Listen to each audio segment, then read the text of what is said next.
new iPhones. They're a little tricky. Okay, this is the January 3rd meeting of the Board of Directors of the Marin Municipal Water District.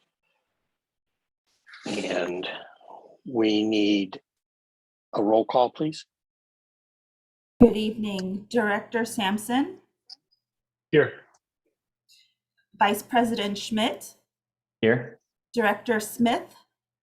Present. Am I supposed to say present or here? You told me present, but Molly, does it matter? Doesn't matter. Totally up to you. Either way works. I'm here and present. Director Kush Present. I had forgotten about that, Jed.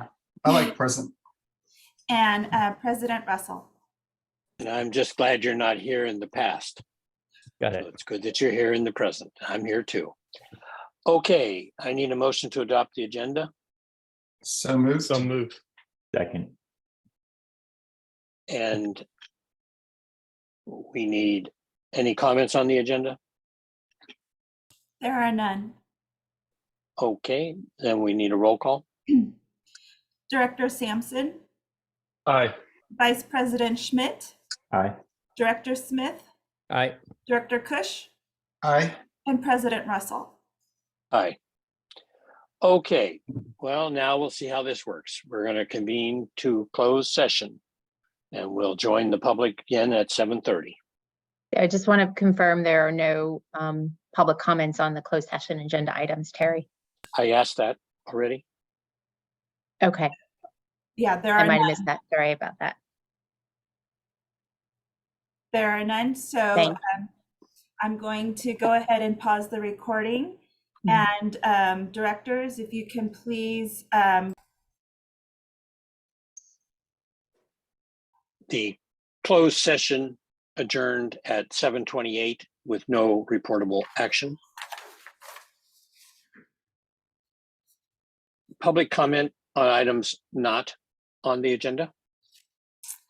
Yes, we have Miss Marriott Shin. I'd like to let her know, as well as the other members of the public, that they have 3 minutes to leave their public comment. And if they should go further, they will hear a sound and I will mute them. So just letting you know. So Miss Marriott Shin, I'm going to allow your permissions. Go ahead, Miss Shin. Hi, can you hear me? Yes. Or is video not available? Is video not available? Not for public comments. We only ever see or only hear folks even when they are joining via Zoom. Oh, okay. All right. Well, hi, everybody. My name is Marriott Shin, and I am the Marin Municipal Water District's Union Steward President.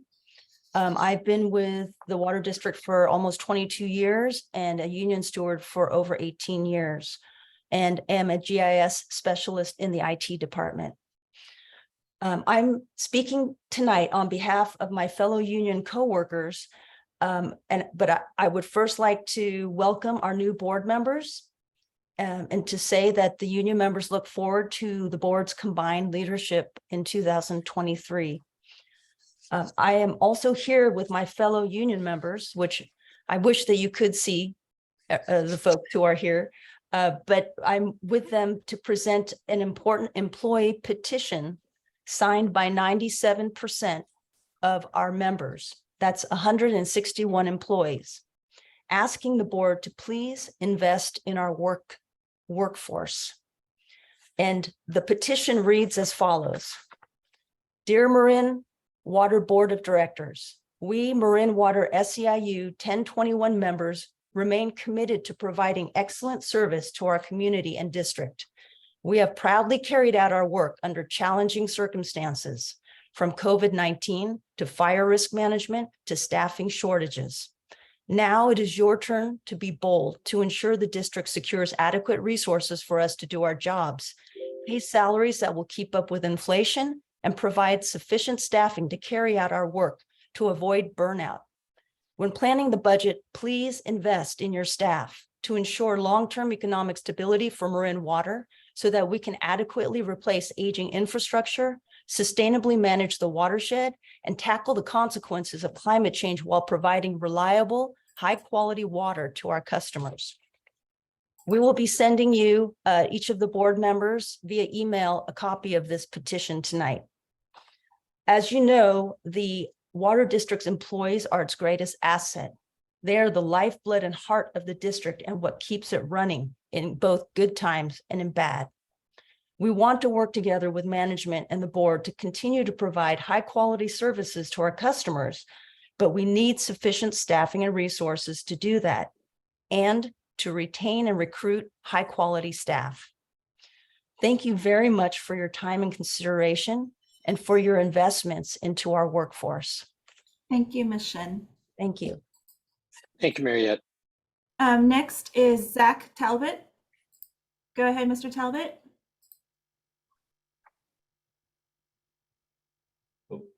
Yeah, hi, my name is Zach Talbot. I'm an associate engineer at the Water District. I've been here for 5 years, and I would just like to say that I agree with the petition and I have signed the petition. Thank you. Thank you. Next is Suzanne. Go ahead, Miss Suzanne. Hi, this is Suzanne Whelan, and thank you all for being part of the Water District team, and welcome to the new board members and the returning.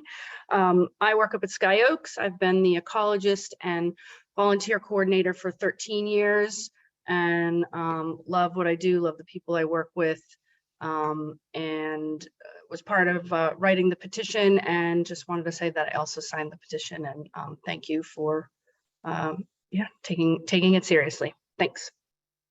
Thank you, Suzanne. Jason Gooding, please. Yeah, my name is Jason Gooding. I'm a heavy equipment operator. I've been with the district for a little over 5 years and been a union steward for almost 2 now.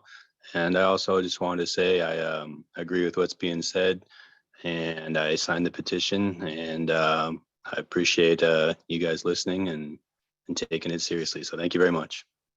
Thank you. I have no further speakers. Okay, thank you.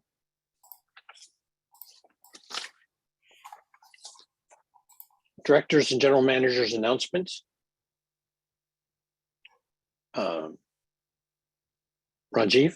Yes, I'd like to make an announcement. Thank you, President Russell. I just wanted to state that I have decided to recuse myself from any discussions regarding the lawsuit that the district is facing from the organization Coalition of Sensible Taxpayers, or COST. My reasons for doing so are that during the campaign, I did receive contributions from COST directors. Now, I returned contributions in excess of $250 as was legally advised. However, to avoid any perception that input that I give into this matter may be influenced, I have decided to recuse myself from the discussion. Thank you. Thank you. Matt? Yes, thank you, President Russell. I also like to announce that I recuse myself from the same discussions that was mentioned by Director Cush. As during the election cycle, I also received contributions from the organization, which under legal advice, I've also returned. But I want to make sure that there's no perceived conflict of interest in this matter. President Russell, I also have another comment. Of course. If I may. So Of course. I know it's kind of ironic that we would talk about fire danger right now based on the fact that we're getting rained on considerably, but I did want to make sure all the directors knew about the recent fire hazard maps that were published by the state that cover state responsibility area in our watershed, and those have been in the newspaper quite a bit. And then to Director Hornstein, I think there's a public comment meeting later this month that's being hosted by County Fire that hope we can attend to make sure we have input on those maps. That's it. Thank you. Thank you. Jed? Go ahead, Jed. Okay. Monty? Is this when we would do reports from committees, or do we save that for a little bit later? No, it's now. Okay, that's what I thought. So I just want to report on our watershed committee, which happened on December 15th. which is the Watershed Committee meetings are held quarterly during the year. It was a great meeting, very informative. A lot of topics that we covered, I think, were of interest to folks. So I'll just give some highlights, but all the presentations and the recording can be found at our website. But our fisheries monitoring folks gave us a really encouraging update on the health of our juvenile salmon populations that are in Lagunitas Creek. They're seeing some of the highest numbers of juveniles ever recorded in Lagunitas Creek. And that is in part due to kind of some of the hydrology that we had last year, where we had a lot of rains early on that let fish get in. As adults, they were able to spawn. And then we didn't really have any big storms that sometimes can be very hard for small, little, tiny juvenile fish. So really, really high level of survival, which is extremely encouraging for this endangered fish population that we provide habitat for. We also saw presentations about culvert replacement and maintenance, which is super important when we have these big storms like we're having now. Replacing these culverts in the watershed keep our roads intact for emergency services. Also, obviously, when we, the more that we maintain them, the less that we have to repair them, which are much more expensive. We have quite a number of culverts that we're replacing over time.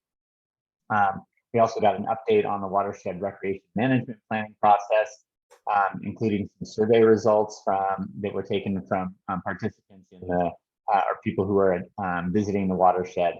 And there are more workshops that are going to be happening in February and April of this year. So if folks want to learn more, you can go onto our website and see the full presentations and the recording if you'd like. Thank you, Monty. Yeah, I was quite surprised to learn there were 700 culverts on the watershed. That's a lot. And that they were generally not designed when they were put in. They were just shoved into the ground with whatever they had, a used piece of pipe or something to make a drainage. So that was a very interesting meeting. Okay, well, there were two other meetings. We had a very busy December. And I appreciate the fact that all of the new board members made all of the meetings. The Operations Committee was on December 16th. Staff provided the committee an update on the capital improvement program, covering a review of the maintenance plan for the district's capital assets, such as watershed roads, pipelines, water tanks, treatment plants, and pump stations, and a review of the 10-year financial plan, including assessing various projects' needs and the costs associated with them. Staff also provided the committee a review of an on-call pothole repair contract, which will allow the district to assess local municipalities and their road rehabilitation projects. In January, the district will receive proposals for this contract, which will then go to the board sometime in January, February for possible approval of the selected bid offer. The video recording of the ops meeting is available on the webpage. The next meeting was the finance meeting, Thursday, December 22nd. Staff provided the monthly financial update as of November 30th, including information about the district's revenues, unrestricted operating fund balance, and short-term and long-term financial strains to the budget.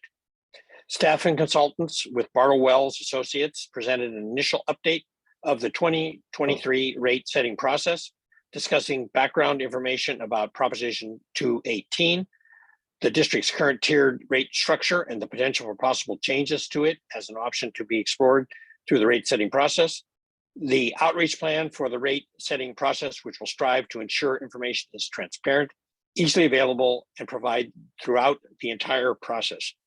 The public may view the presentations and video recordings on the district's website. With that, Ben, any comments? Just briefly to share with the board, as you may anticipate, actually Darren and his crew are doing a fair amount of work in preparation for the upcoming storm.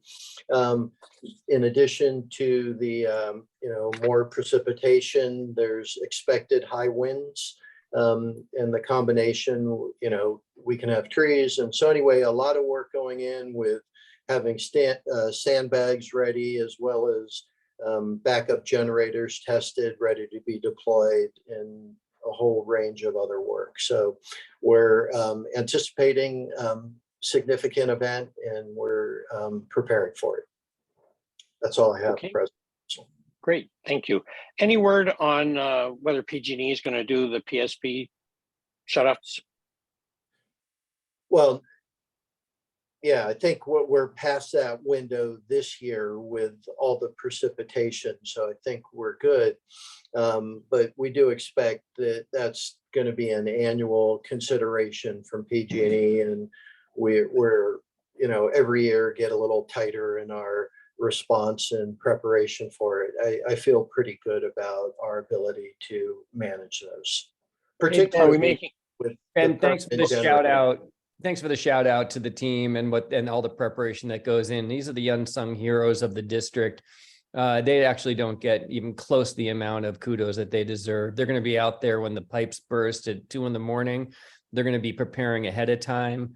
They get grief when there's a leak in someone's neighborhood, and they're just doing their job. So, I mean, the public, give a big thanks to this group of people, these hardworking folks that Mariette referenced earlier, and say thank you, because they sure deserve it, and we're thankful to have them. Couldn't agree Yeah. more. Any progress, Ben, with the undergrounding of the PG&E lines? Yeah, it's an ongoing discussion. My understanding is it's tough, steep terrain. It's not currently in PG&E's kind of approach going forward to tackle this kind of project. So I think it's an ongoing discussion, and we'll need to really think about how to help their decision-making in that effort. Well, their new CEO is sure pitching undergrounding. Yeah. The videos so far have been on pretty flat land. So yeah. Yeah, they It- have. it- Yeah, that's true. That's true. Although, they do some pretty amazing things. Yeah. Okay, thank you very much. I need a motion to approve the consent calendar. So moved.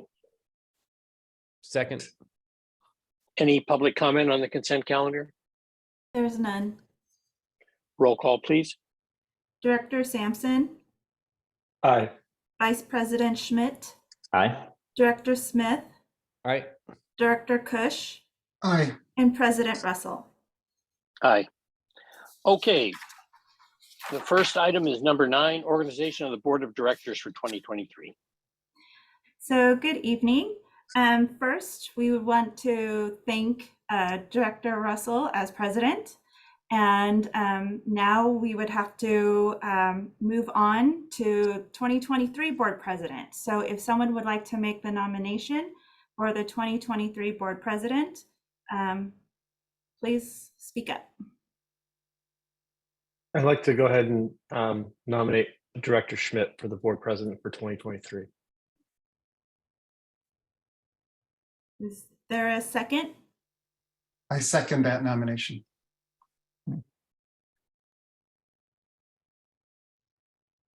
Are there any comments? Nope. Okay. All right. So I will, are there any comments from the, oh wait, Molly, should I do the public or should I just go ahead and do the election? If you see public comments, that we can take them now. Otherwise, I would just take the vote. All right. I do not see any public comments. So with that, on motion by Director Sampson and seconded by Director Kush, I will take the vote. So here we go. The whole order now is going to throw me off. Okay.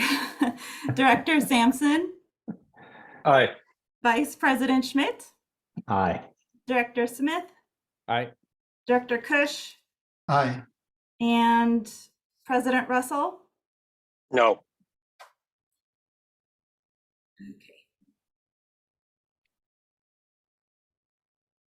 All right. And now we should go on to appointment or election of vice president. So would anyone like to make a nomination? I would be happy to nominate for vice president Director Kush in that role. Okay. Would anyone like to second that? I'll second that.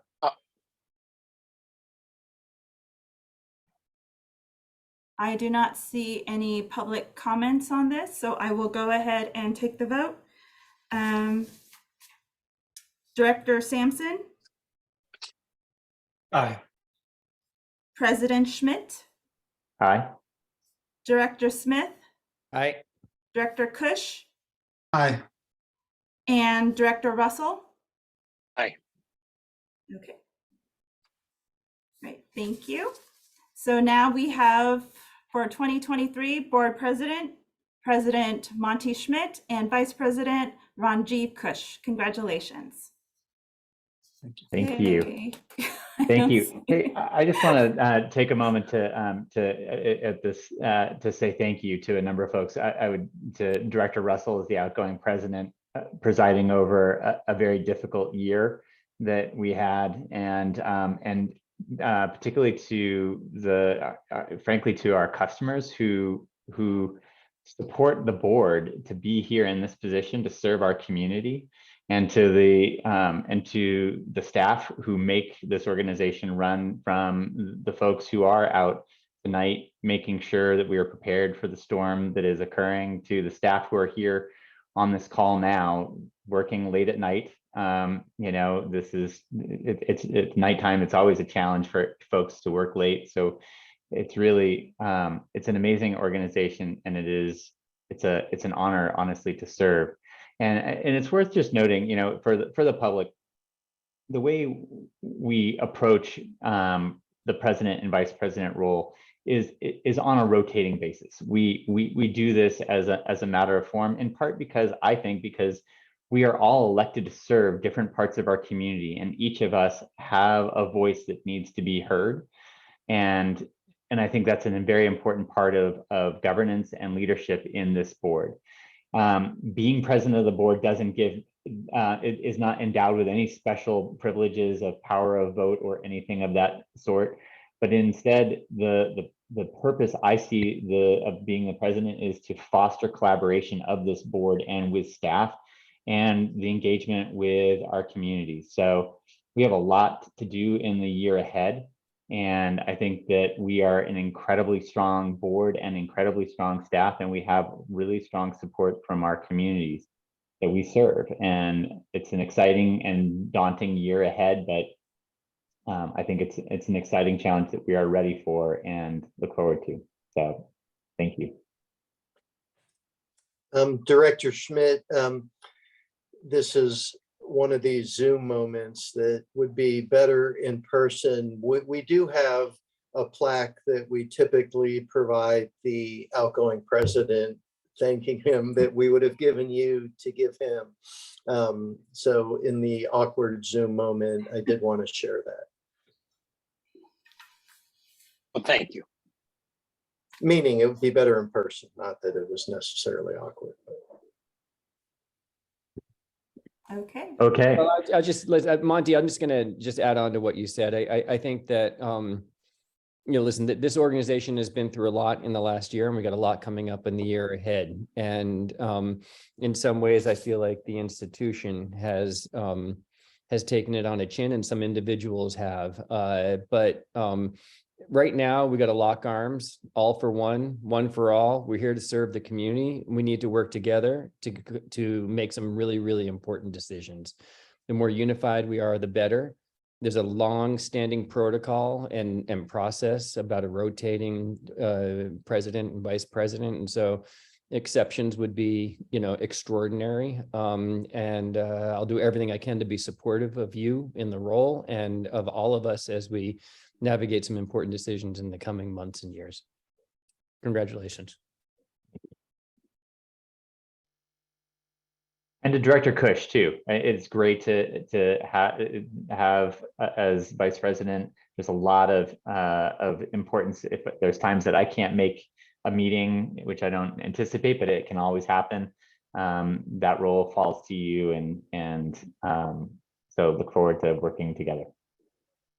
Thank you, Monty. I look forward to learning a lot from you.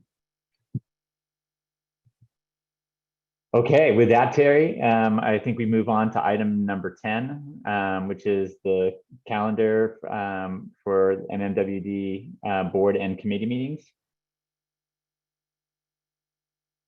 Yes, give me just a moment to share my screen. Alrighty. Good evening, directors. Adrienne Mertens, Communications and Public Affairs Manager, presenting tonight the 2023 draft calendar of board and committee meetings.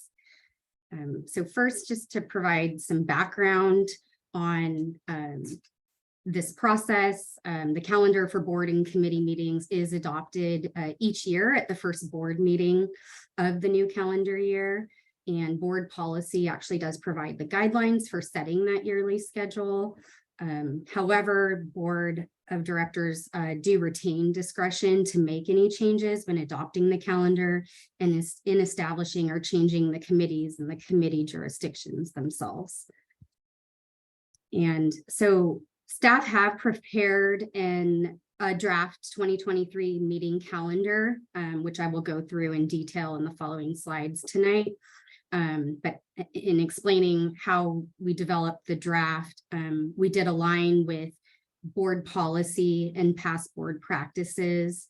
The calendar does take into consideration the board of directors' involvement in regional boards and committees, as well as their possible participation at annual conferences such as the Association of California Water Agencies and the American Water Works Association. And it also considers district holidays and other religious observances. And so again, the board may choose to modify the meeting dates, the start time, the frequency, and the formation of various committees that are proposed in the draft schedule. And then just for the benefit, especially for the public that's listening, but also in case there's anything new in this information for board members, our regular board meetings are the primary venue for board to conduct district business. They're noticed at least 72 hours prior to the meeting date and start time. And they do require a quorum of the board. So at least 3 of our 5 board of directors must be present. For committee meetings, our standing committees are also subject to the Brown Act. We do notice them 72 hours in advance of meeting start time and date.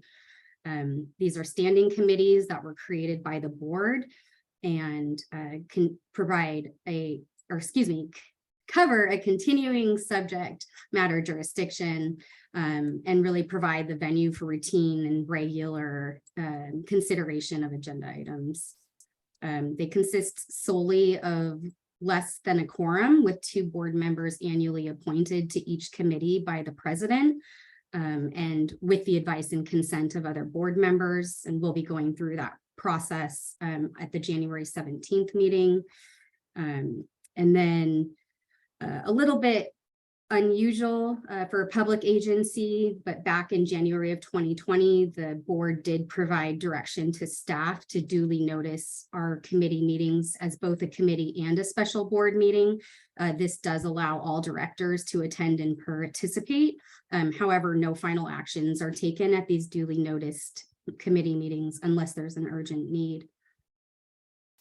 And so now looking at what's actually proposed in the draft or currently written in the draft 2023 calendar. We'll start first with our regular board meetings, keeping with board policy as it's currently written and board practice. These are suggested to be bi-monthly and held the first and third Tuesday of each month.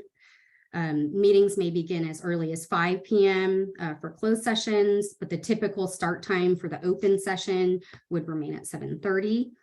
Scheduling exceptions in the draft 2023 calendar include moving the July 4th meeting to July 11th to avoid conflicting with the holiday, moving the July 18th meeting to the 25th to avoid having consecutive weeks of board meetings, moving the October 3rd meeting to the 10th to avoid conflict with a holiday, moving the October 17th meeting to October 24th to again avoid consecutive weeks of board meetings, And then in November, we're suggesting only to have one meeting to avoid meeting the week of the Thanksgiving holiday, which would be Tuesday, November 21st.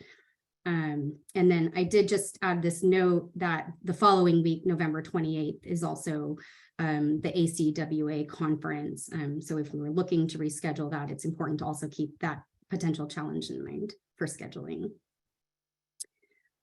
For committee meetings in the draft 2023 calendar, we're proposing keeping with current practice of our 4 standing committees. That's our Finance and Administration Committee, Operations, Communications and Water Efficiency, and Watershed. And I'll go through the schedule of each of those committees one by one. So starting first with Finance and Administration Committee, it's suggested we continue with a monthly meeting on the 4th Thursday of the month. The meeting start time is suggested for 9:30 a.m. Again, this is just keeping with current practice. Scheduling exceptions that are noted in the draft calendar for FAC include no July meeting. And this provides our finance staff time to prepare for the end of the fiscal year closeouts and audits. And then also no November meeting due to the Thanksgiving holiday. And again, just a note that that following week in November is the ACWA conference. For Operations Committee, this also keeping with current practice meets monthly on the 3rd Friday of the month. The meeting start time is 9:30 a.m. There are a couple scheduling exceptions for ops, including moving the January 20th meeting to January 13th, as well as the March 17th meeting to March 10th. Both of those suggested moves are to accommodate the Lagunitas TAC meeting. And then for Communications and Water Efficiency Committee, this is suggested to meet quarterly on the 3rd Wednesday, keeping with current practice. The meeting start time would be 9:30 a.m. and there were no scheduling exceptions needed for the 2023 calendar year. And then for the Watershed Committee, this meeting is suggested to meet quarterly on the 3rd Thursday, also keeping with current practice. The meeting start time is 1:30 p.m. There is one scheduling exception for the 2023 calendar, and that would be no Watershed Committee meeting in December, as the 3rd Thursday of the month is the week of the Christmas holiday. The 2nd Thursday, I just wanted to note, is falls during Hanukkah, and the 4th Thursday would fall right before the New Year's holiday. And then we have, you'll notice in the schedule, which this proposed schedule is in the board agenda packet, there are a number of special meetings that are proposed tentatively, and special meetings can be scheduled at any time during the year when there's a need for the board to meet.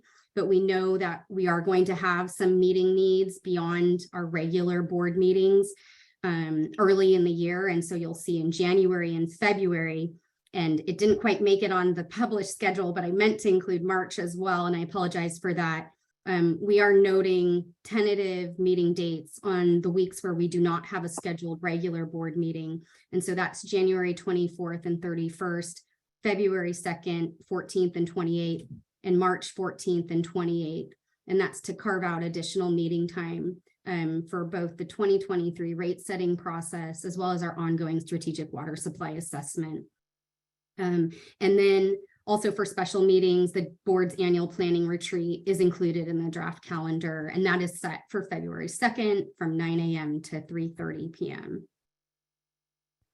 And so for tonight, we're really looking for the board to discuss and consider adoption of the draft 2023 calendar, and also ask that you provide staff any direction on changes to the meeting dates, to the start times, to the frequency, to the formation of various committees, and on the practice of dual noticing of committee and board meetings going forward.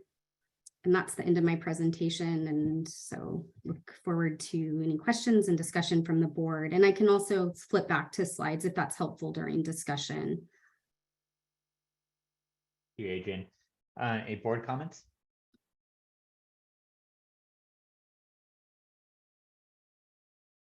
I have one President Schmidt, specific Go for comment. it, Jed. There's so it sounds like there's a proposal to have a February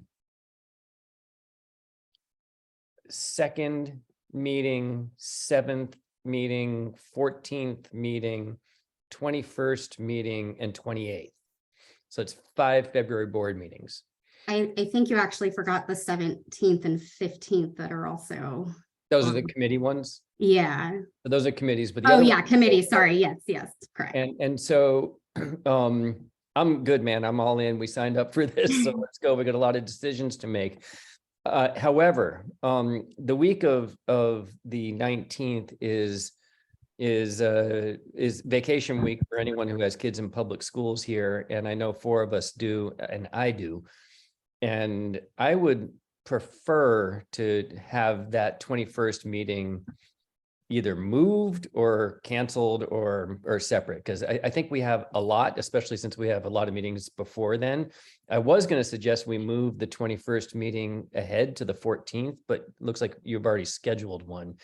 So I haven't talked about this with any board members, but that seems like a lot. And that one, if I have to be in town and we're gonna be doing live meetings, I need to change my plans now. We have a long-standing family trip we do that week. And so my recommendation would be that we move it or change it, because we already have 5 that month. If I could, not, weighing in on moving it or not, but I expect prior board discussion in terms of returning to in-person meetings would be an interest to maintain a hybrid approach. So your presence wouldn't necessarily be required, but you're still on vacation, and that's probably a non sequitur anyway. A quick question, because I have some comments about our calendar in more general, but we can discuss tonight and then adopt the calendar at our next board session, or do we need to adopt a calendar tonight? No, oh, go ahead, Molly, I'll let you. I'm sorry, Adrian. I was just going to point out that there's nothing in the district code that requires us to adopt a calendar this meeting. The district policy, which is stated in the board handbook, just anticipates that it will be done by the end of January. So I think it's fine if there's still consideration ongoing for this to be brought back at the next meeting. Sorry about that, Adrian. It's okay. Okay, I think it would be worth taking into consideration, just like there's a lot of dates, and maybe people need a little time to look at them, and there might be other meetings that are important that might conflict in addition to the ones that we're aware with Aqua. One of the other things that I am mulling on is, one of my personal thought goals about the coming year is about how we make these committee meetings be more available to the public. And I must admit that I think that with that morning meetings, I think that they could be difficult for some people who work during the day to attend a committee meeting that starts at 9:30 in the morning. And whether, making these more in the later afternoon would increase accessibility for public to participate either in person, if we are going back in person, which we are, or even participating via Zoom. So I kind of want to put that out there to the board members and staff. I want to understand the implications of making a change, whether that has unintended significant negative consequences. But the spirit of putting it out there is really questioning whether that time of day is really an impediment for the public to participate. And that's the purpose of having these meetings be open to the public. So I just want to put that out there for discussion. I would thank you for the invite on kind of a staff perspective, and not speaking for all 240, but generally the very late meetings are, staff's gonna do whatever the board decides, but when a board meeting starts at 7:30 and all of a sudden it's 10 o'clock, and the commute distance, as you're aware, is generally increasing with staff due to, Bay Area pricing and the like. So that's something perhaps the board can think about, and shifting the times from morning.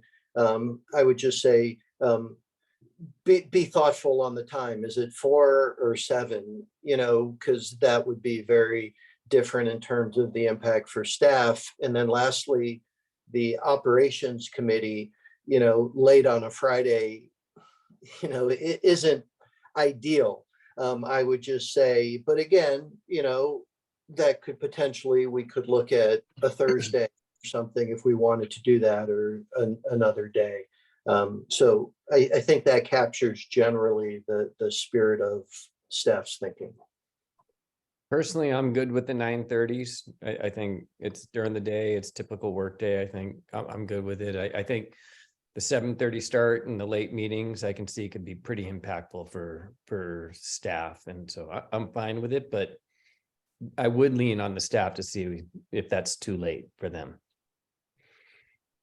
Yeah, maybe separating the committee meetings versus the regular evening board meetings. I agree. I think the later, I'm compelled by the fact that staff are then leaving at the end of the night. And if, folks do have a long commute home, that's an added burden. And I think also just for the general public, sometimes these board meetings go kind of late, and I'm a little bit more the early to bed, early to rise category, but so I don't know, some thoughts about, and we did this last year. We had I think we moved our board start times. Did we move them to 6:30 or 7? I can't remember. I believe, was it 6, Molly or Terry? We started at 7, I believe, Terry, right? Yes. Oh, it was a pilot, just 7. Got it. Sorry. And it was a pilot. And at the end of the pilot, the consensus was from the board to retain the 7:30. What were the reasons for sticking with going to 7:30 and then sticking with 7:30? That does seem unusually late, in comparison to the one other public board that I sit upon. Yeah, my understanding was, some of the board members and maybe the public, do you want to hit dinner time? And how do you navigate around that generally is, I think, probably captures some of the sentiments. Yeah, and I think, whether we're talking about, I feel like there's a window between 6:30 and 7:30 where we keep things as are, and then staff are going home late. If we go too much earlier before 6:30, people who want to try to eat before a board meeting, which will be, including all of us who will be sitting in a boardroom instead of, being at home where we might eat on the side during these Zoom meetings, guilty occasionally. I would recommend that we do explore starting a little bit earlier, whether it's a 6:30 or a 7. I'd like to be able to have staff get home at a safer, reasonable hour.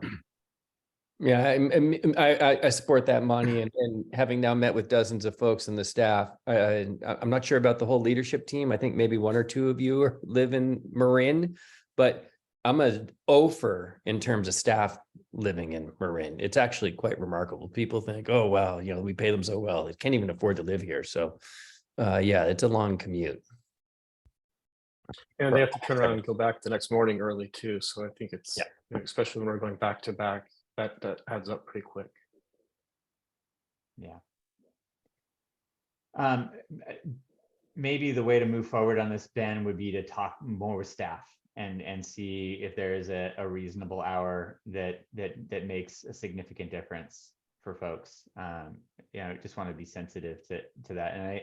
And I think that in many ways, folks who are in the community who are wanting to attend probably have that same feeling of like, I want to have enough time to eat if I'm going to, before if I'm going to come to a board meeting in person, but I also don't want to be staying up until 10:30 and then driving home. So maybe we can give some thought to that.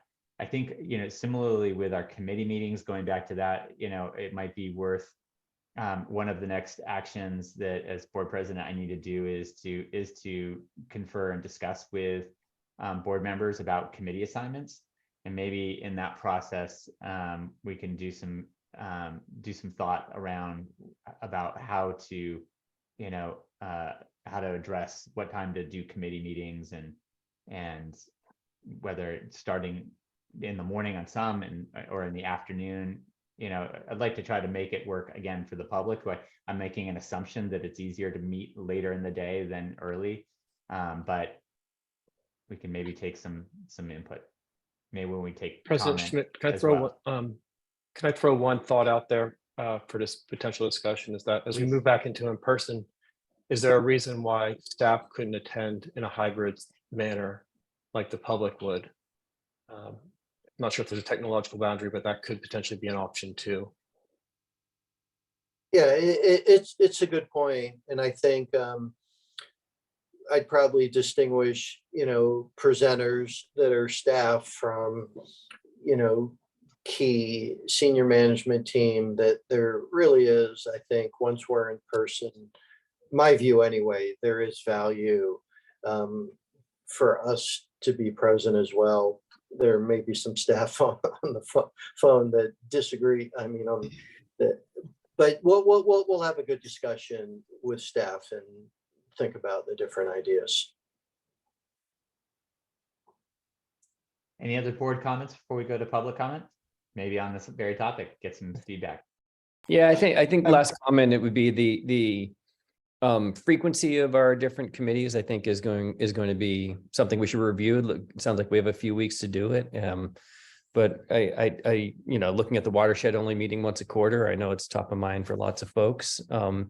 So I think that that's worthy of, maybe it's, I don't know if it's after you figure out who's going to make up the chair of these committees, Monty, or the process you want to go through it, but let's look at everything. We have a chance to do it. So let's open it up. Yeah, I would agree.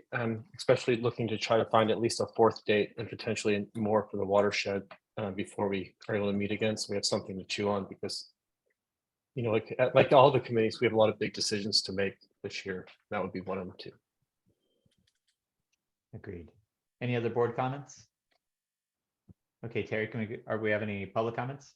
Yes, so far we have two, an individual from COST and Larry Minikes. So the COST person, please go ahead and speak.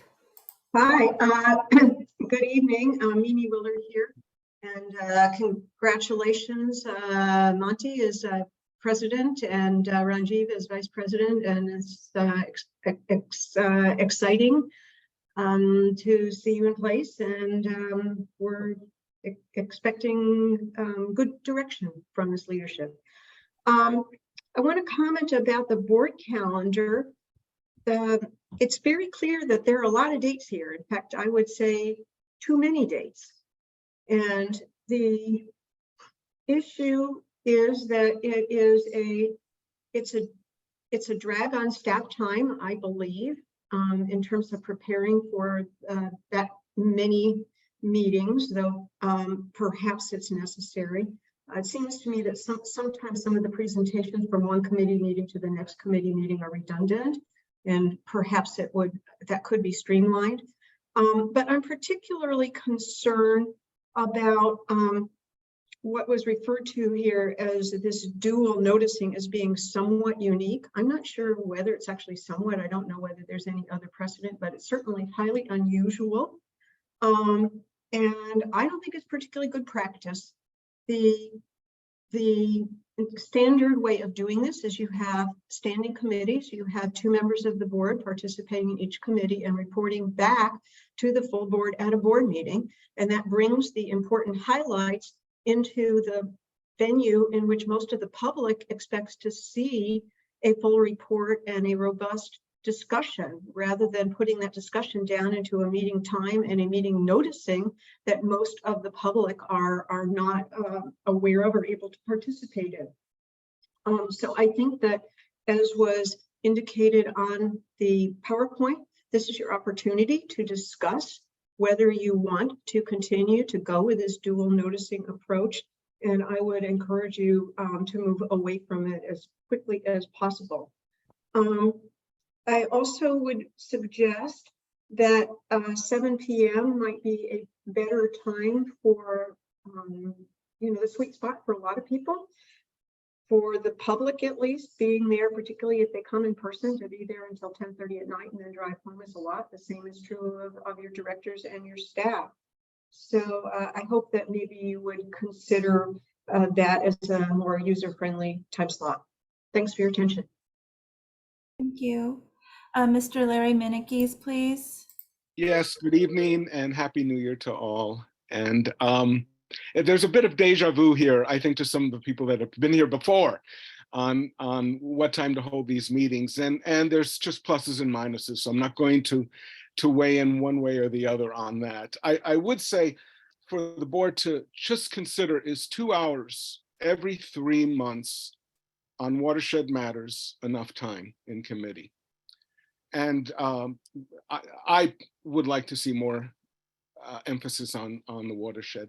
And the third comment is, and you may be doing this and I will stand corrected, Terry, if this is how it's set up, but that if there can be consistencies with the Zoom link each month or each meeting for each committee, so that if you have the operations committee, it's always going to be the same link going forward. And as I said, you may already be doing this, but it'd be really helpful if it's not. Thank you so much.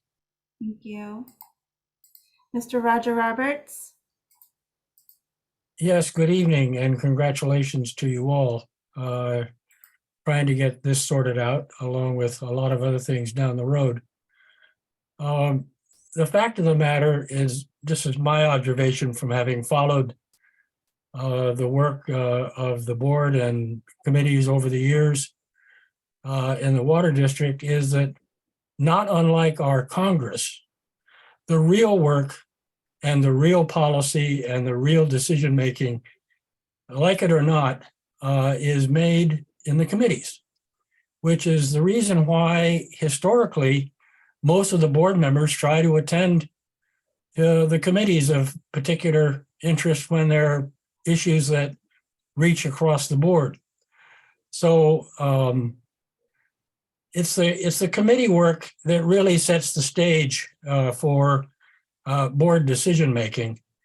And the board meetings tend to be an opportunity for input from people outside the board as the primary purpose, rather than to thrash out detailed issues at the board level. So for better or worse, that's the way it has been working. And I think you'll probably find that that's the way it will continue to work. Thank you. Thank you. Thank you, Roger. There are no further speakers. Okay. Any other board comments? All right. So in terms of, it seems like we're going to hold over on making a decision on this. And so do we need to do anything to carry it over to our next board meeting to adopt a full calendar?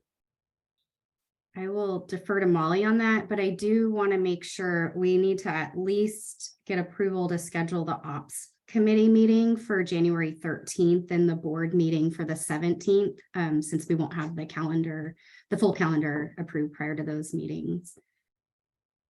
Yeah, so I think if the board's comfortable moving forward with those 2 meetings, and then we can simply have staff bring another agenda item back for action to the board on the 17th.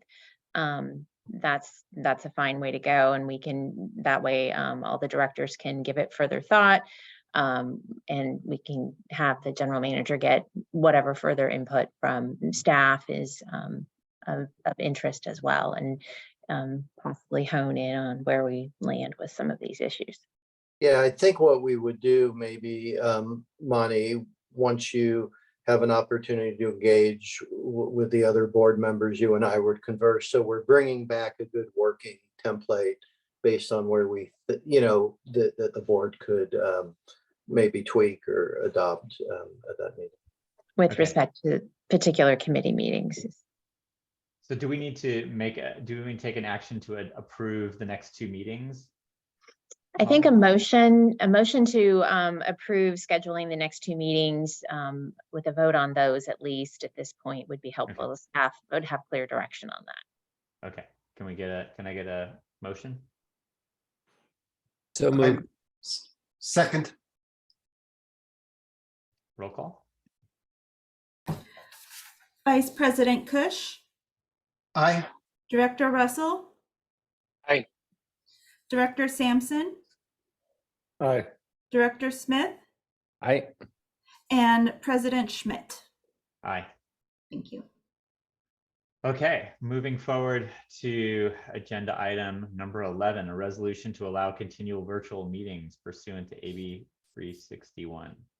Okay, this is an item that typically has been on consent during this entire period that we've had remote meetings in accordance with the governor's order and the board's decision. As most of you or all of you are aware of, at the end of February, the governor's order expires, so we're compelled at that point to go back to in-person / hybrid meetings. We have the opportunity to think, would we want an earlier start date and not just rely on the last possible time, or we could, that'd be fine as well. I think it's staff's general sense of, if we did want to do it early, the 1st of February would probably be a good time. We would like the board retreat in person, and also that would give, right after Thanksgiving, we had a big surge. You may be aware there's a bit going on now in Marin County. So it would just give us time to clear that out, which is the expectation. So that we think either the start of February or the start of March, if the board wanted to make a decision tonight. Otherwise, it would be the 1st of March. Ben, can I ask a quick question here about what we are going to be required to do anyway at the end of February, which is at the end of February, regardless of COVID levels, we will be back in person. Is that? Yeah, I'll hand off the details on that to Molly. Okay. Yeah, so President Schmidt, the governor, at least thus far, has not changed direction on his announcement to repeal the emergency proclamation as of February 28th, which means that AB 361 provisions would no longer be available to public agencies to have remote meetings based on health concerns. We would fall back to the Brown Act as amended this year, to allow some members of the board to participate by teleconference. We could have virtual meetings for public to attend, so they wouldn't have to attend in public necessarily, but we would no longer be able to be 100% virtual as we are tonight. Okay. Unless there's a change of direction, of course, from the governor, and that's within his purview. I haven't heard anything new on that. So by 100%, you mean a quorum? What do you I mean a quorum. Yes. A that's quorum correct. needs to be live. A quorum needs to be live, correct? Got it. Thanks. Okay.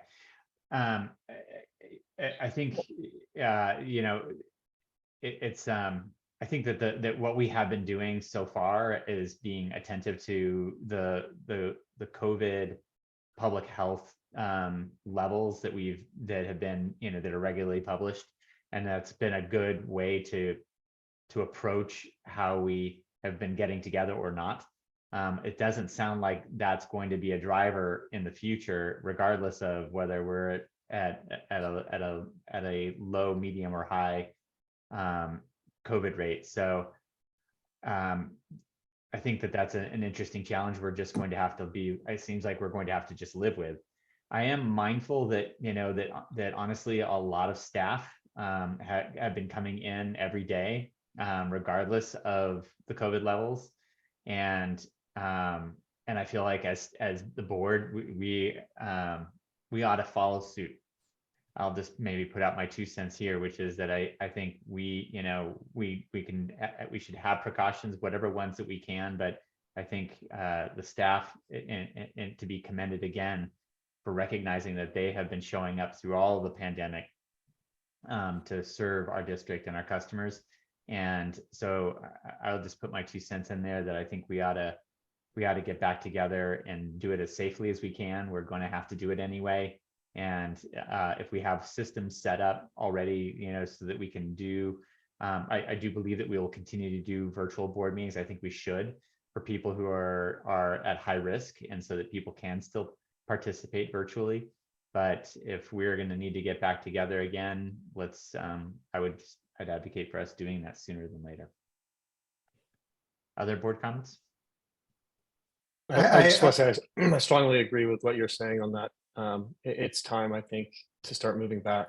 And I think the sooner the better for us, and it sends another leadership message that, we're ready to stand with the workforce that's been coming in and day out to make sure that this district can do what it's designed to do. So I'm ready. Agreed. Any other board comments? Public comments, Terry? Yes, we have one, Miss Mimi Willard. Go ahead, Miss Willard. Thank you. I just want to point out, and Molly might want to comment on this. Your directors need to be aware of AB 2449, which in effect significantly limits your ability to phone it in or Zoom it in to an in-person meeting, and you have to meet certain criteria of emergency or family caregiving activities. You can only do it so many times a year, etc. And this, I think, will weigh upon those of you who have a lot of travel for your business or personal needs. And I think it also you may also want to consider how that impacts what happens in these standing committee meetings that convert into board meetings. Because if you are working during the day, you would not be able to, at your regular office. If it's a board meeting, I don't think you would be able to Zoom into it. So there's a bunch of issues there to be considered. Thank So, you. President Schmidt, if I may, I would like to thank Ms. Willard for her comment and just respond quickly, if that's okay, on AB 2449. AB 2449 did go into effect January 1st. It's an augment to the pre-existing rules for teleconferencing under the Brown Act. So it's an addition to allowing teleconferencing. And I misspoke earlier. I apologize, Director Smith. Actually, where under the pre-COVID rules for teleconferencing, the requirement is that a quorum of the board members be in the jurisdiction, so within the district. But as long as there's an address posted in the agenda posted at the location, and public allowed for attendance, as well as a public location for the where the main board meeting is held, there's more than 2 or 3 can be teleconferencing. So there is that existing pre-COVID Brown Act allowance. And then AB 2449 adds additional methods to teleconference. It is quite restrictive, as Ms. Willard said. There are a lot of requirements, but it's for emergency family type situations with board approval, and also just cause, which can be family member disability issues for the board member, or travel on board business. So and there is a limitation on how many times that could happen. So thank you. Any other comments, public comments, Terry? There are none. Okay. So back to the question of when. Ben has proposed February 1. We basically, I think, as being the earliest. We do have a board meeting on the 17th. I personally would lean toward one of those 2 dates rather than waiting until the end of February. But I know we're setting a very busy schedule, and February is a very busy month. And it's a short month, but it's got a lot in it. So I'm open to board thoughts about a date. And board meetings on the 7th, Money, not on the 17th. Yeah, 7 and 21. And 21 would be the one that I would not recommend in person, but we can. I'm aware. I was talking about the next January board meeting would be the January. 17th, Oh, okay. Yep.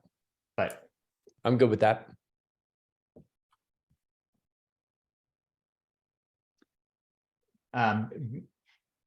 Molly, do we need to pass this resolution if any for any of our next meetings are going to continue to be virtual? Yes, Okay. and I would recommend that it get passed because it doesn't preclude in-person meetings where Got it. appropriate. Okay, all right, then I think that that makes sense, given that we are definitely going to have virtual meetings coming up in the next 2 weeks. So can I get a motion to approve? So moved. So moved. Sorry, what are we approving exactly? So we're approving the resolution to continue virtual meetings because we will still have virtual meetings that will still occur regardless of I think, unless we instantly go back, and I don't think we have really planned or noticed for that yet. So Okay, got it. this just gives us the latitude. Okay, thanks. Okay, so we had a motion and a second, and so roll call. Director Kush, I'm sorry, Vice President Kush? Public comment. Oh, sorry. Oh, there are none. There are no further comments. Vice President Kush? Aye. Director Russell? Aye. Director Sampson? Aye. Director Smith? Aye. And President Schmidt. Aye. Okay, that takes us to the next agenda item, number 12, the water supply update. Is that Good Paul? evening, members of the board. Paul Cellier, Water Resources Director. Now that you're done with the important business of the evening, we can get on to some good news. Not that, calendar scheduling and meetings and committees aren't fun, but this is a little bit different. So I'll just kind of whip through this and just jump in if there are any questions as we go along. So water supply update tonight, we'll take a look at our current water supply, of course, some information and stats on the rainfall and what's happening with the reservoirs. We'll look at a projection of where we think we might be at the end of the water year. So that's September 30th. We'll have a look at the NOAA short-term and sort of seasonal forecast, a quick note, sort of programming note on the strategic water supply assessment, and then we'll just quickly summarize. If you hadn't noticed, December's been pretty rainy for us. We've received about 19 inches of rain in the month of December, having had just 2.5 inches in the prior month. Our last storm, so that was the 26th of December through the 29th or so, we got 11.6 inches out of that at Lake Lagunitas, which was much needed. Since the start of the water year, we're at about 22 inches. That's roughly a little over 40% of what our annual average rainfall might be. You can see in this chart here, which talks about the frequency, normally by December, we would be around 35%. So we're a little bit ahead of average. Typically, you would see around 17 inches of rain from October 1st through the end of the year. And we're at 22.07. So here's our precipitation, a lot of lines on here. We've got 21 and 22. You can see the big storms that we received in October of 21, and then later on in December. Tremendous amount of storage that we received in those storms. And this year, the 22-23 curve for rainfall, you can see the recent storms have really started to push the precipitation up. In this case, we've gone from below average to significantly above average in terms of precipitation. Our storage levels, we're just below 68,000 acre feet in the reservoirs, about 85% of total capacity. So really doing very, very well. I think 112% of average or something like that at this point. And you can see with that rainfall that we just looked at, it really is kind of a vertical rise in terms of how much storage we've received. And I've got a couple of charts in a moment that we can look at, because it is really important how the rainfall comes to us and that it translates into storage. And you'll see that in a minute. So this is a chart of stream flow. This is the Lagunitas stream gauge out at Samuel P. Taylor Park for the month of December all the way up through yesterday. You can see in this first 14 days or so in December, we received about 7.4 inches or so of rainfall. And our net change in storage over that time in the reservoir system was just 209 acre feet. And we had 10 days or so of dry weather, and the storm on the 26th hit. And through the end of the month, we had about 11.6 inches of rain, which, you know, it's not quite double the previous amount, but the change in storage registered an additional 14,000 acre feet of storage that's a net change in storage. So really just a tremendous benefit to us in this last storm. And of course, we know that there's more storms coming. Is that like a logarithmic chart? Because I think if you did it just by actual numbers, it'd be off the top of the screen, right? Yeah, exactly. On the y-axis here, Yeah. that's exactly right. Yep. Okay. Yeah. So, Paul, yeah. can you explain why the second rainfall event produced so much more storage? Is it because the ground is saturated? Yeah, that's largely it. But it's also that the ground maintained its saturation, but this last storm was of enough duration that it really, you know, saturated the ground, and most of it was running off. I mean, I went for a hike on Sunday, and most of the trails were underwater. You know, big sections of the trails you were having to kind of slog through. So if you get a chance to go out in the watershed at this point, it's an impressive place to be. It's every dry rivulet that you can imagine is now running with water. And we've got more coming. So this is Lagunitas Creek. It topped out at about just over 1,500 cubic feet per second. And a cubic foot per second is equivalent to about 7.5 gallons of water going down the creek every second. When we switched now to the Russian River, so if you remember, I said we were about in Lagunitas Creek, we were at 1,400 or 1,500 cubic feet per second. The Russian River, by contrast, was at 14,000 cubic feet per second. We do the math on that. It's about 9 billion gallons of water a day, which means you could fill Kent Reservoir in a little bit more than a day. Which, I mean, that's just a tremendous volume of water going down the river. It's hard to kind of fathom the amount of water that's going out the Russian River. And this is at the Hacienda stream gauge. So this is after everybody on that system has already taken the supply out of the Russian River. And we've got more rain to come, but this is a depiction of Lake Sonoma storage. Lake Sonoma, as you may know, is not what they call an online reservoir. So it's not filled up by the Russian River, but rather it's filled up by its own watershed. And you can see that even though there's a huge amount of water in the Russian River, in Lake Sonoma itself, it's still only around 106,000 acre feet or so of capacity.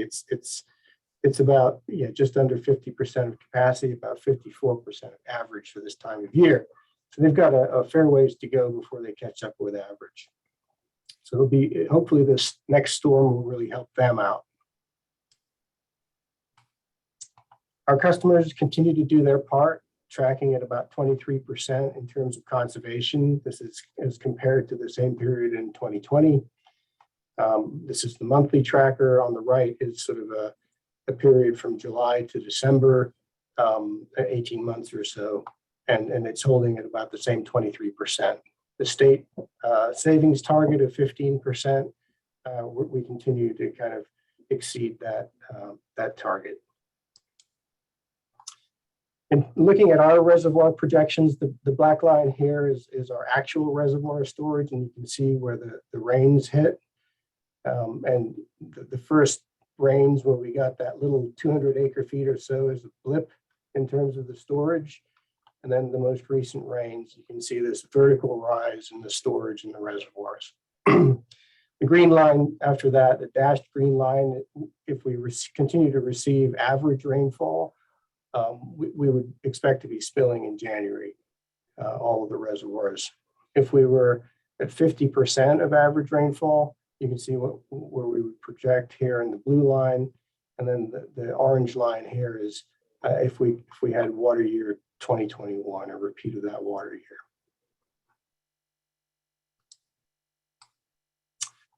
Turning to forecast, and NOAA in their, it's the short-term outlook, it's looking good, right? And obviously the next 10 days, if any of us have turned on our weather apps, you'll see that the significant rain is coming in starting tomorrow and then again on Saturday. And it just continues through even, the first half of next week at this point. So first half of January is looking very good. As we switch to their sort of seasonal precipitation outlook, this is where we were in December. It was sort of maybe a little bit, this sort of line here indicating likely or leaning to drier side was kind of creeping up to where we are. And you can see it's just sort of dropped down a little bit. Still, for us, there's really not much change. It's sort of equal chances of being above or below this sort of average rainfall or precipitation in our area. So not much we can really draw upon from this particular prediction. In terms of the strategic water supply assessment, All right, Paul, just back to that last one. I think it's Yeah. really important for the public to know how difficult the work we have here is. And, last year we had just astonishing atmospheric rivers that filled up our reservoirs. And then it basically went dry from January 5th to April 15th. I think we had like 2 inches of rain. I mean, there was no big storms. So, the predictive models are helpful, but in the end, we're going to take what's given. All the strategic supply options that you're now about to go through, are looking for those outlier cases, like we have had recently and that we will have again. Yeah, well said. And that's the wonderful thing about reservoirs is that they're there and they're ready to catch the rain as it comes down for us. In terms of the strategic water supply assessment, just a very quick update. So we're currently reviewing sections of the report, staff are. We've returned some sections to Jacobs for their further edits. So that process is ongoing as we speak. We spoke with the board on December 13th and sort of introduced the notion of portfolios. And we understand there's interest for us to kind of move a little bit quicker. And so we've pushed the meeting from January 17th, which was going to be sort of results of portfolios. But now we're going to bring the roadmap on a roadmaps presentation on January 24th. So I think we'll be bringing things forward for the board to consider. And this will just be an information item for the board to be looking at and thinking about before we return. Well, I'm going to double down. Sorry, maybe I'm taking up a little too much time here, but I am all in favor of accelerating this process. There has been a remarkable amount of wonderful, thoughtful, analytical work. It's time for us to make some calls, and it's time for us to look at real portfolio options as soon as possible. And we've all been studying this. It's not like we're new to the board, but we've been studying this for months and if not years. And we don't need to do another big consultant study. Let's get the options on the table. And Paul, as we've talked about, and as I've said in this meeting before, I think it's really important that we have clear goals for short, medium, and long term. And that as a board, we come up with what those goals will be. I proposed at least 2,000 acre feet in the next 2 years, 5,000 acre feet in the next 5 years, and 10,000 acre feet in the next 10 years. Those are goals. Those are ideas for us to consider. And I think as a board, we should come to an agreement on what the goals are for short, medium, and long term, and where conservation comes in to that water supply equation. And once we have those goals in place, short, medium, and long term, then we can start to fill in where conservation fits in, where other water supply storage and options come in. So we're ready, and we need to start making the call now. Okay, good to hear. So then this pretty much wraps up. We're just going to the summary. So we're looking short. In short, we're looking very good in terms of storage, 68,000 acre feet of storage. Our customers are continue to do their part with 23% conservation compared to 2020. In the short term, the forecast looks to be good for January, though there is still the threat, as you pointed out, Director Smith, of a dry spring, similar to last year. And in terms of the assessment, we'll be, bringing some meaningful work, hopefully, to the board for your consideration on the 24th of January.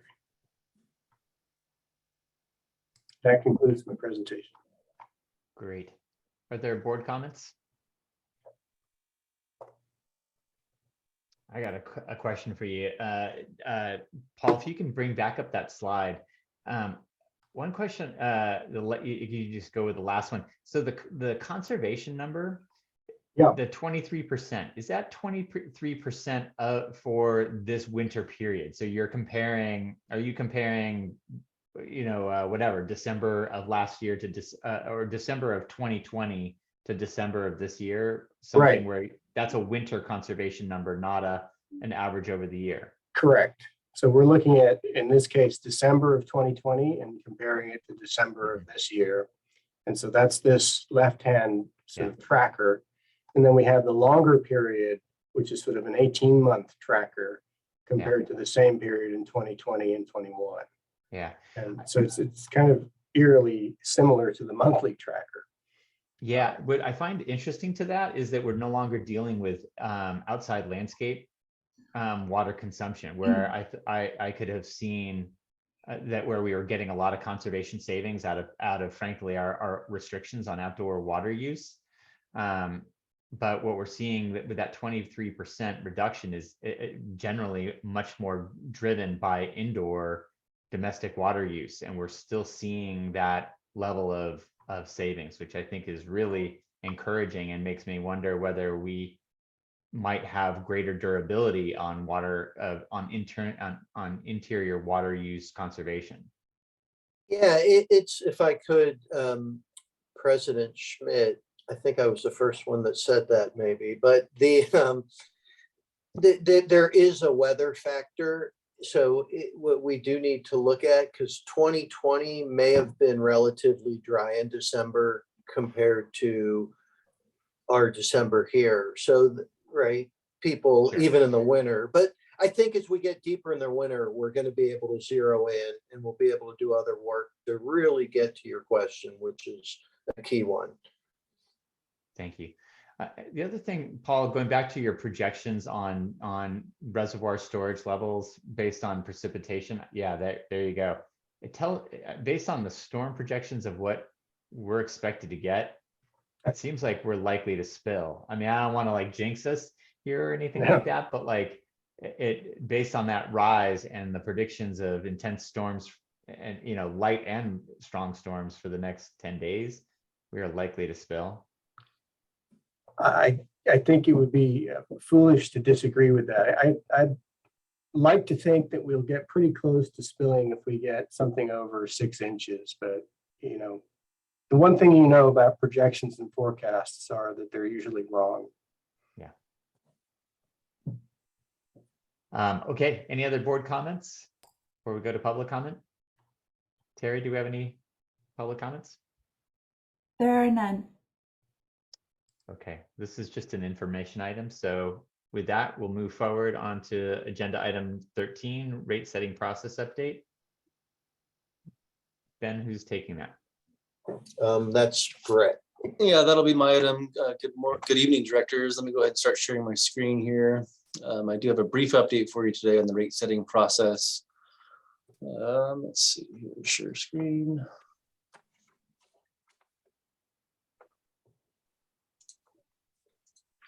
All right, hopefully you can see that here today in front of you this evening. This is an informational item only. Again, my name is Brett Uppendahl. I'm the finance director here at the district. Today, I'll give a brief update on what we've covered the last two board meetings in terms of the rate setting process. And then I'll talk a little bit about our reserve account funding targets, our capital funding targets. I have a couple slides at the end here, kind of talking to some of the discussion that's been raised recently about our history here at the district of rate increases. And then we'll give a little recap and next steps for what to expect in the next couple of weeks. So again, these first couple slides are mostly review of what we talked about on December 12th at the last Finance Committee as well. But here at the district, we produce about 8 billion gallons of water annually. Our water here, unlike many other water districts, is locally sourced. Over the long term, we get about 75% of our water here from Mount Tam and from the Nicasio reservoirs. We do also import about 25% of our water from Sonoma County, from our neighbor to the north. We have 7 total local reservoirs here that provide storage to our water before it's treated. We have 3 water treatment plants that operate 24/7, 900 miles of pipes, 100 pump stations. As we've talked about in the last couple of meetings, that's a very large portfolio of infrastructure to maintain. And we have about 60,000 service connections, meaning 60,000 residents and businesses here that we provide water for, covering about 190,000 residents. And so that puts us in kind of the medium size, almost a small size water district overall, with a very large infrastructure portfolio and largely, if not fully locally sourced, or regionally sourced here with our water sources. In terms of financial planning, and again, this is just for context as we get into kind of later slides and talk about deeper in the numbers, but in terms of overall planning, our budget is $116 million if we count all of our funds. Our operating budget's about $92 million, of which $9.6 million is currently for debt service. We have a $24 million capital budget that is primarily funded by capital maintenance fee revenues that you may recall were it's a new funding source here for the district here since 2019. We do also in our capital budget have $4.5 million each year funded by fire flow fees. And those are a fixed fee that have been charged since the 90s here at the district. About 98% of our revenues here at the district come directly from our customers. And that's a very important point, is that it's a partnership here, staff and leadership here at the district, as well as our customers. We're all in it for the same purposes, that is to kind of support and maintain a long sustainable relationship with the watershed and with our water sources. And so as we get into rate setting, I think it's important to keep that in context, is that 98% of our district revenues come from our customers. Remainder comes from rent, user fees, and interest earnings, but we're not funded by any outside sources or by property tax or any other major outside funding sources as other districts may have. Another key concept we've talked about the last few meetings is our mix of expenses and revenues. And so I think the two pies here are pretty self-evident, but our expense portfolio here is pretty much 95% fixed, meaning that our expenses don't change from year to year based on how much water is used, right? We have a wide range of over 200 staff members here at the district. They do the same thing each and every day, regardless of how much water is produced. We have treatment operators that work 24/7. We have water distribution staff that is out there each day fixing or repairing pipes.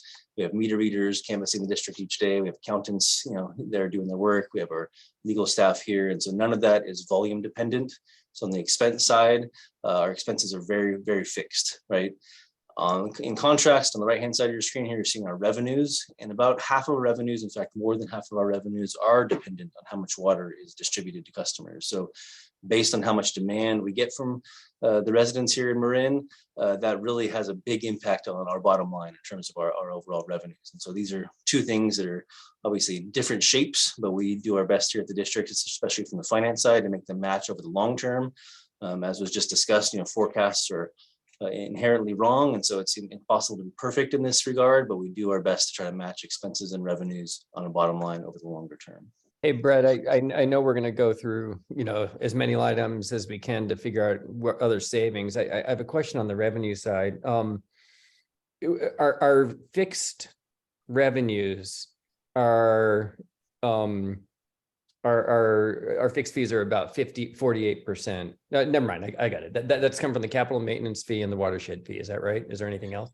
Yeah, we also have what's called a base water charge, or a meter fee, and that's just kind of another one of, we have 3 fixed fees basically. So there's the watershed management fee, there's the capital maintenance fee, and then there's our base water charge. Got it. Okay. Okay, so as we talked about our cost of service analysis, the recap on there is that we have about a $30 million shortfall in on our annual operating budget. And so to say that again, our operating budget, not our capital budget, which is almost fully funded by our rates, is about $30 million short on a budget basis looking forward to next year.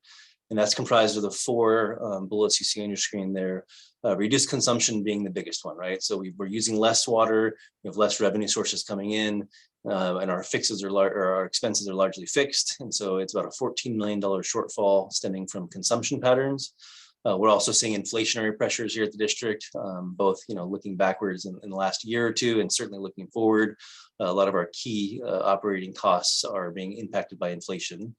As we look into how much water we do import from Sonoma County Water Agency, the third bullet point there, we're expecting to have to budget more going forward than we had in the past. Your board may remember that we budgeted close to the minimum in the last budget cycle and the last rate cycle, actually at the minimum, the contractual minimum. And so based on experience and based on kind of the fact that we need to take a little bit more conservative look going forward, being that we've used much of our reserves, we're assuming about a $4 million increase in the total cost of water purchases from Sonoma County Water Agency. And then finally, as I'll talk about here in the next few slides, we have reused quite a large portion of our reserves. And so we need to kind of take the next rate cycle as an opportunity to build those reserves back for the next kind of downturn, so we can make sure we're going into the next weather pattern and or economic cycle on as good a footing as we started the last one with. So those are the four key pieces of our operating budget shortfall. And as we look into our water rate structure over the next couple of weeks and months, we know we're going to be updating the rate structure to reflect our current demand levels, meaning we're taking a look at the history of how our customers are using water and when, and specifically by class and in which tiers. And we're also looking at our financial outlook that I've mentioned to you in the last couple slides, and how do we generate enough revenue to maintain the services we provide here at the district. So when we look at that, we'll take a look at our tier breaks, where we position the cheaper water that we can produce versus the more expensive water as it costs us, whether or not we keep our seasonal allocations, the additional summer allocation that we talked about in the last finance committee meeting. We also need to, as I've mentioned a few times here, update our operations and maintenance costs, and that includes our revenue replenishment, or our reserve replenishment, I should say. And then finally, over the next few weeks, we will be honing in on our capital funding requirements. So you recall that I mentioned we had a capital maintenance fee that largely covers our current capital program. And so we'll take a look at that with kind of fresh eyes here, and obviously applying inflation and applying future needs to that. And that'll be one of the final pieces that goes into this equation of what is the revenue requirement required for this district to not only maintain our operations, but to make headway against our capital maintenance needs. The key assumptions over the next 4-year rate setting period are listed here on the screen, and I won't spend time reading each of them, but they really reflect what kind of goes into that baseline forecast I just mentioned. So we're assuming that demand will remain well below the long-term averages. We're assuming that water purchases from Sonoma will be above the minimum contractual amount. We'll also factor in inflation into our operational costs, as well as our capital program. We will have funding set aside to implement the water supply roadmap that Paul just mentioned. As I've mentioned a few times here, we've used our reserves in the last couple of years and need to replenish those. And then we'll have a discussion with the board here on the consideration for additional debt service to maybe address some of the more critical infrastructure needs in the short term. As we look out, as we mentioned again earlier this month, we know that any forecast we make is full of uncertainty. And I think in particularly here, the pace of climate change over the long term, the frequency and intensity of droughts when they come to us, and how do we manage our way through that. And then on the economic side, there's more inflation and external economic factors. Is already planning well for that? And do we have ourselves in a good enough position to be able to handle the uncertainties in the economic side of the house? So just visually here where we're at, cost of service analysis, it really is kind of a methodical step-by-step approach. We're working with an outside consultant to go through these steps right now. We spent some time a few months ago looking at the policy and rate structure in the past. We've got the data here from the district about our demand and then projecting that going forward.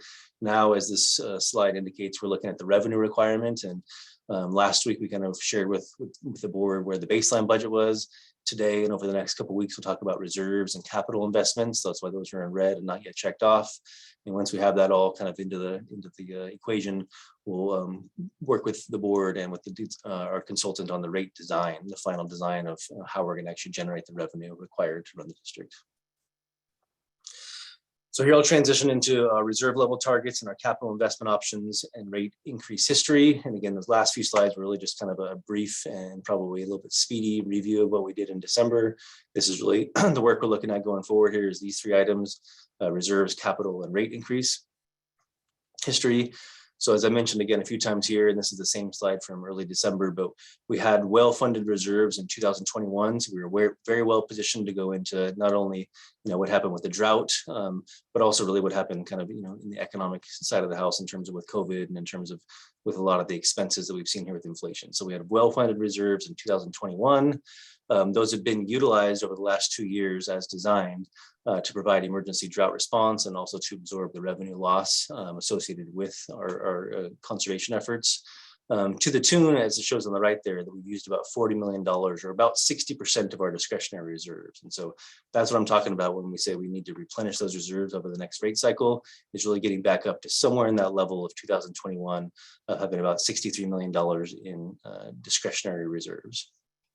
Brett, if you could, just a few questions on these unrestricted reserves. I think you're going to be showing some of the industry recommendations, and we were well above that at 60 million. Over what period did that accumulate? It's quite striking because we've also noted that the district has been running quite lean operations for some time, including maintaining vacancies, et cetera. And not having, you'll be talking about, the less than regular rate increases. Nevertheless, a pretty big reserve was built up, and that has served the district obviously very well through the items that you just mentioned. But I wonder if that's a target that we should continue to strive for with respect to unrestricted reserves. My concern is that, we feel this need for having such high amounts because we do feel very vulnerable as a district that's largely dependent on local sources. So we are so vulnerable to the weather that having these large reserves is one way to address that, is obvious way to address that vulnerability. But running so very lean in order to accumulate these reserves gives us much less margin to innovate and to come up with ways to make our water supply less vulnerable. If we were less vulnerable, the argument for maintaining such a large reserve would diminish. So I just wonder if we should be thinking about investing in, the water supply strategies, possibly at an accelerated rate to what might be considered if we were trying to, build back the reserves to the same amount. Yeah, and so I think you bring up a lot of very good points there, and I think that's in part why we're going through this today, is because I think there's a lot to unpack, and there's a lot that goes into the equation about overall reserve levels and what's the right balance, right? How much money should we be holding for the future? And then I think as you adequately described, there's a balance there also between your operating budget and how much, how lean you run, how much innovation you plan for. And so what I'll say is I have a few slides here that start to get into that, but there is no right answer. That really is my best answer for you. And I know it's not great coming from the finance director, but I think what you do is you take a good look at, at exactly some of the points you described. How is the organization structured? What is our rate structure? What is our water supply, source? What is the overall kind of makeup of the district in terms of where are our risks, right? And part of it goes into where are our fixed costs and our revenues coming from, and in the sense that here at the district we have such a large piece of our investments go into our annual operations budget that you kind of have to have a decent level of reserves there, because it's going to take too long to kind of turn the ship if you don't, right? And so I think looking back over the last 10 to 15 years, I think leadership here and the board here they recognized all those factors. They looked into these, they studied them, and they set the reserve levels as I'm showing here on the screen with their policies. They really put this district into a good position to be able to weather a 2 to 3 year, weather and kind of uncertainty area and drought type of a thing. And so what I'm showing here is industry standards, or I'll show in the next slide, industry standards as they relate to our current policies. And what I would say is that, there's volumes of literature on how to set those, how to set your own reserves, but each and every paragraph comes with you should look at your own agency, and agency specific factors should be the driver in the final decision. So there is no, one size fits all, but just to make it through these slides, and I can come back and answer a more specific question if you need me to, but the policy that we currently have, the board policy has been set for a while, number 46 here. And it speaks to, in particular, these 3 reserves I'm showing on the screen here. We do have a couple other reserves that are more for kind of legal and litigation purposes, but the 3 reserves here are considered kind of our discretionary reserves. And so listed across the top, there's a capital reserve. And the current board policy says that we should be setting aside the annual budget amount, meaning 1 year's budget for our capital expenses. And so based on what's funded by, not the fire flow fee, but the rest of our capital reserves there, we should have about $19.4 million in that reserve. At the end of this last fiscal year, so June 2022, that had been drawn down to 10.8 million. And we're expecting to draw that down additionally to about 1.9 million to end the year. And so obviously that particular line having $1.9 million with a $20 million CIP program and with all the infrastructure we have here, that's probably a little bit low in terms of our agency specific factors. Unrestricted reserve there in the middle, you see 6 months of the annual operating budget is the policy. That would kind of prescribe that we have a target of about $46 million a year based on our current budget. We're roughly half of that as we ended this last year. And we're projected to run that down a little bit as well, right? We're running a deficit here as it is. We're expected to run that down to close to $20 million this year. That's it looks low on this screen. I think as we'll talk about in a minute, that may be a little bit more in line with some industry standards with an asterisk and a caveat that I'll talk about. But that's probably a little bit more kind of in line with where we may expect to be or where others may expect us to be. And then the interesting one there on the bottom is called our rate stabilization reserve. And so that was set up a few years back from bond proceeds with the condition that we would use this particular line item to kind of help, with the ebbs and flows of the rate cycles, right? So you'd use it, you withdraw from it to make sure you can make your debt service calculations and make sure you're in a good position in the good years, or in the bad years. In the good years, you refill it, right? And so this is one that has, less of a kind of a broadband target to it. There is no minimum there. We do kind of have prescribed uses for it. I would say it doesn't show on the screen here, but we entered the latest drought with a $9.4 million balance in this particular account. And so we've run that down a little bit in the last few years. And so I'd say to get ourselves back to where we're pre-drought, that's probably another one to look at, to think that, hey, we probably should fill that one up again, in case the next 4 years are not as we plan. But that is a very unique to Marin account in that case. And so I'll kind of quickly transition over here into the industry best standard, just because I think that's where we're really going with this conversation, is what's the right balance to shoot for on these particular reserve items. And you'll see here that they're not overwhelming numbers, not huge targets. And this is, again, just for operating reserves. So this is not capital on this slide. I'll show that in the next slide. But the industry best practices, if you look at the GFOA or the ICMA is the second one, the International City and County Management Association, or even the WEF, the Water Environment Federation. Each of those are kind of saying, 2 months, maybe 3 months or 45 days. So take an average of that, and they're really saying a minimum of 2 months of your operating budget. And that's pretty standard, especially if you look at cities and counties. But I think what I would focus on here is that's, minimum is a key word in that, right? You don't want to be getting too close to the minimum if you have a chance not to. And then I think the second bullet point that I put there also is there for a reason, is that, as I've mentioned a few times, we really have to take into account, our budget structure, the revenue volatility that we can experience here, credit rating objectives, which are very important in this whole equation, because it's not just, can you check the box on a minimum and, can you make it through if you need to? I think when you talk about credit rating objectives, we're being looked at by all the credit rating agencies. And if we talk about going into taking on more debt, this is one of the key targets they look at as our reserve levels and our liquidity, and how likely we are to be able to withstand another such drought or another such economic, shake going forward. And so you don't want to be on the minimum side of that, right? You'd like to be more towards at least the average, if not towards the maximum, in terms of what they're used to seeing out of water agencies. Nonetheless, so when I said, our operating budget was getting close to being industry standards, this is, why I say that, because it is close to what the industry tells us to do. Another piece that's not on here is, what are your other reserves, right? How many other different reserves do you have to kind of weather the storm? And, we have those 3 that I mentioned, and the other ones are pretty much untouchable.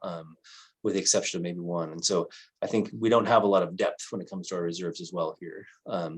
And then I also don't want to overstate the budget structure here. I mean, as you mentioned, Vice President Kush, we operate lean here. We don't have a lot of areas within our operating budget to kind of pull from if we have unanticipated expenses. So there are other agencies that may have kind of, more flexibility each year in their operating budget and don't have to draw on reserves. I think here over the past, 10, 15, 20 years, our budget structure has gotten thinner and thinner and thinner and leaner. And so anytime we have an external kind of, shock or something that's not expected, we have to go straight to reserves, right? We don't have a lot of other flexible areas. And so taking those three into account would lead us to believe that, this 2-month industry standard is probably not what we want to shoot for. We want to shoot for a little bit higher. Brett, if I could, another consideration as we think about reserves certainly is emergency response. And here, obviously, seismic area, and we're seeing what was happening up north. It's a matter of time. Wildfire threats. You do want, a fair, amount of cash on hand to be able to get out, mobilize contractors and other work you'll need to do, immediately following an emergency. And that's a great point. And it leads me right into that could be dealt with the line of credit also. Yeah, it's a great point, and we've thought about it as these reserves have been drawing down. What would we do in a scenario? So yes, we have been thinking, if you had to, certainly there's ways to deal with it. Typically, cash on hand provides you the very quick mobilization. But you're right, Director Russell. But I think the higher level point is really important. And I've seen this on a lot of larger organization boards where there probably should be at minimum a risk agenda item on our board meetings. And in some cases, I've seen risk committees set up that look at all of the potential risks, whether it's seismic, in our case, fire, drought, and many others, infrastructure. So these reserves seem to be catch-alls. And I think as Ranjiv is looking towards is some more definition around risk and purpose of them. In a way, thank goodness we had them over the last few years at the levels that we did, because they saved us financially. But on the other hand, we should be thoughtful about what goes towards kind of just normal operations and what goes towards extreme risk scenarios. And I haven't really seen our lens from MMWD looking at risk in that regard and the potential financial impact. Yeah, Just a comment. Go ahead. Yeah, sorry, Larry, let me just, I certainly don't want to diminish the value of good fiscal management and conservative spending. But at the same time, if we did have a plan for addressing key risks, the factors that do make us particularly vulnerable, and invest in addressing those risks, that in some cases could actually be money better spent, investing it rather than hoarding it to some degree. I hope that we can, think about that balance as we move forward. Just for reference, in the water business, especially in California and the West, these reserves, and Brett did a nice job of characterizing it, have always been called drought reserves up until the last 10 years or so. And, they basically solve that problem of when the revenue goes down, there is no water to sell, then you use the reserves to keep the machine running. So, I think your comment, Jed, is interesting about risk, but the real big risk we face is not enough water. That's kind of the one that nature has the last at bat. Yeah, until an earthquake wipes out our San Geronimo water treatment facility, and then we'll be like, oops, that was another one. Well, but that's why we're hardening those structures. And, you know, we've dropped, It's a risk. It's just a different lens to look at it. Yep. but it's not a reserve. It's just a capital cost. You know, hardening, we're fixing basically what is a design flaw in the plants. We're fixing that. Now, you know, it's easy 30 years after they're built, 40 years, 50 years, whatever it is, to criticize. And, you know, they met the code when they were built. They don't meet the code today. So, you know, whose fault is that? I don't know. But I guarantee you we're fixing a flaw that took out Santa Clara Valley in Loma Prieta, and it would take us out too if we had that kind of thing. But keep in mind also that Marin response, you know, in Loma Prieta, there was very little damage in Marin, relatively speaking, because our geology is different than the surrounding Bay Area. There's a lot of rock here. And you know, all of these things need to be brought into account. The problem is, you know, if you fracture the Bolinas Fairfax pipeline, it's kind of like all bets are off, you know, until you get it repaired, huh? One thing, Brett, I noticed too, you know, I don't know, you don't know what the rainfall is going to be, but clearly that would back off the need for Russian River water in terms of the cost. You know, when we can make that decision, obviously, if we're spilling, we're not going to be taking as much Russian River water mechanically. So, you know, I'm not sure that is necessarily fair, your characterization of that particular item. It may or may not be, depending on what the rainfall is in the short and midterm. Yeah, I would agree. I mean, I think on that particular item, whether we're talking about a financial decision this year or whether we're talking about a long-term financial plan are two different things. And really, you know, this comes down to the fact that we have the system that we've got, the vulnerabilities that we have both with our infrastructure as well as our past rate process, which, you know, made us vulnerable to a dry series of years where we had low revenues. Now we had reserves, a very large set of reserves to help backfill that. If we are going to go forward, taking into consideration the extreme dry years that we anticipate or we want to be prepared for, we need to have a different rate structure. We couldn't put in drought rates. We didn't have the ability to do that like other water districts could in order to deal with that. So I think just comprehensively as we go forward, what our reserves are will also be dependent on how our rate structure is set up, so that if we have dry years, do we have drought rates? If we don't, then we need to have a bigger reserve. So again, these are kind of all, it's like squeezing a balloon that, you know, it's gonna, everything that we're doing is kind of interconnected in some respects. Well, and since you brought that up, and I think, Brett, you're probably going here in a second, but I think this is Ranjiv's point, right? So if we have something like drought rates, which we didn't have last time, then we would not have had to have gone into the reserves like we just did. So if we plan appropriately for the operations that we can expect, and we have the flexibility with 218 to have a rate structure that reflects the risk of drought like we just had it, and we can have that pre-approved, then we can have those rates adjusted, and then the public, and I hope the IJ and the people who comment in the IJ about our request to conserve is not the reason why our rates need to be looked at going higher. Drought is the reason. And if we have drought rates, then the more you conserve, the less likely we will have rates to go up. So if we can align incentives with our rate structure that will flow into our operating model, I think, Ranjiv, this is where you're going. Then we can have a better, more nimble process that relies less on kind of an arbitrary reserve. I think that's where you're going.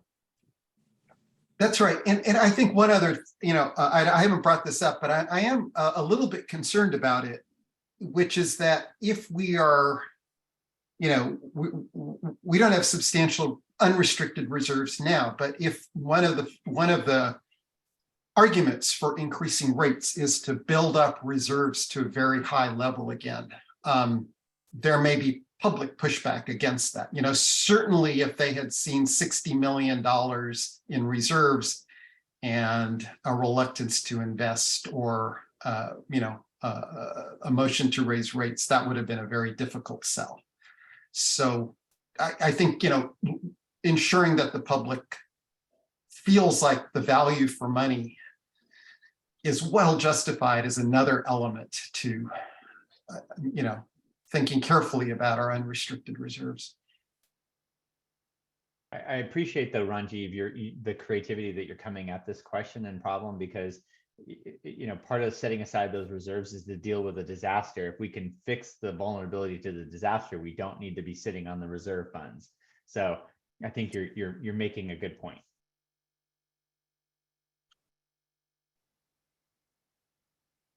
And if I could, I would just say I think everyone's making a lot of good points, and I think that's really what makes this so, you know, complex, is that there's so many factors that go into this. It really is kind of a package deal. Everything has to complement each other, and it has to have kind of enough time to build itself back together. And so I think these are all things that I'm taking notes on. I think they're things that, you know, staff in general are considering. And I do think that, you know, that the final rate, you know, proposal that we come up with will hit on each of these. And so I think that's why we're really making sure we're, you know, taking the time to talk through these, and I appreciate the input for sure. I've had the screen on the up here for a few minutes, so I probably don't need to read it all, but this one is just really getting into the capital reserve targets. And in most of what's on here, I think has already been said here, so I won't spend a lot of time on it. But really it is, again, kind of that idea that, you know, really need to kind of take a look at each part of your organization and make a reserve level that works well for you. And I would just kind of point us more towards that, essentially the third bullet point there, which is you have to consider the age of your system, the third sub bullet there, and our historic investment levels, right? Well, that really is kind of pointing to where the risk is going to come in the future. And that's what you want your reserves to do, is kind of help smooth out the impact over the future. I guess the second bullet point, or second kind of set of bullet points there about accelerated infrastructure replacements, that'll be a discussion here. And I would say that probably speaks a little bit to Vice President Kush's comments about, you know, kind of being nimble and being able to invest where it makes most sense. There's a lot of grant funds out there that require matching funds for them. And so I think, you know, in the sense of our capital reserve or any other reserve, being able to quickly move to where the money is to help kind of, you know, fix the patchwork of infrastructure we have would help the district. And so, and I think we talked about the bottom couple points there about, you know, emergency response, fires, floods, and earthquakes. Those are, you know, more common here in the Bay Area and in California. And so I think, you know, that's what you want to make sure you're funding as well. So we won't spend a lot of time there on capital reserves. Overall, this slide here kind of summarizes what I've just said and what has been said here with the group over the last few minutes. We had really well-funded reserves in 2021. Although I would say that, you know, even those reserves, you know, $60 million sounds like a big number, but, you know, in an industry here where, you know, we have, you know, $120, $130 million going out the door each year, I wouldn't characterize it as the most well-funded reserves around. I think they did the job. I think they did what we needed them to do, but they weren't some number that we can't justify or that essentially outpaces our peers. My second bullet point there is our operating reserves are still close to the industry guidelines, although we would want to make sure we have a package, you know, kind of around those for some of the topics that came up here today.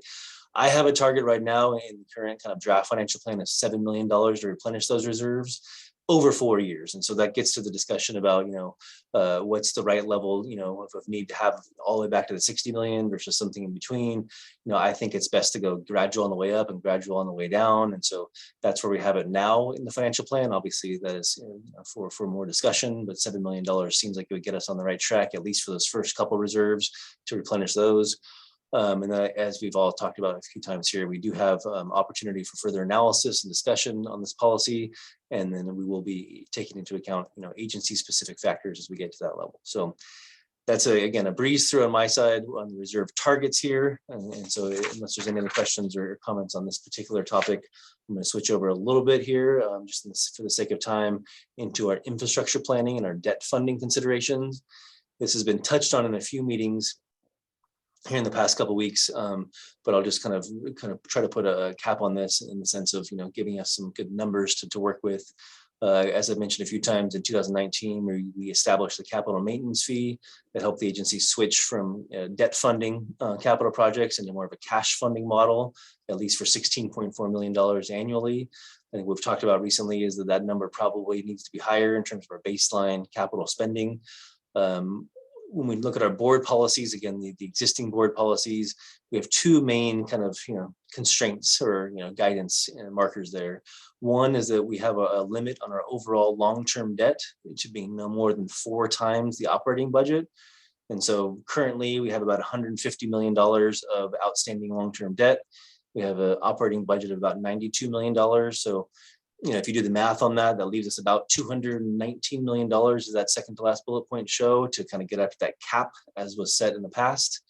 And so that's one consideration to take in as we start moving forward, is that we have kind of a ceiling on the total amount of debt, under our current board policy.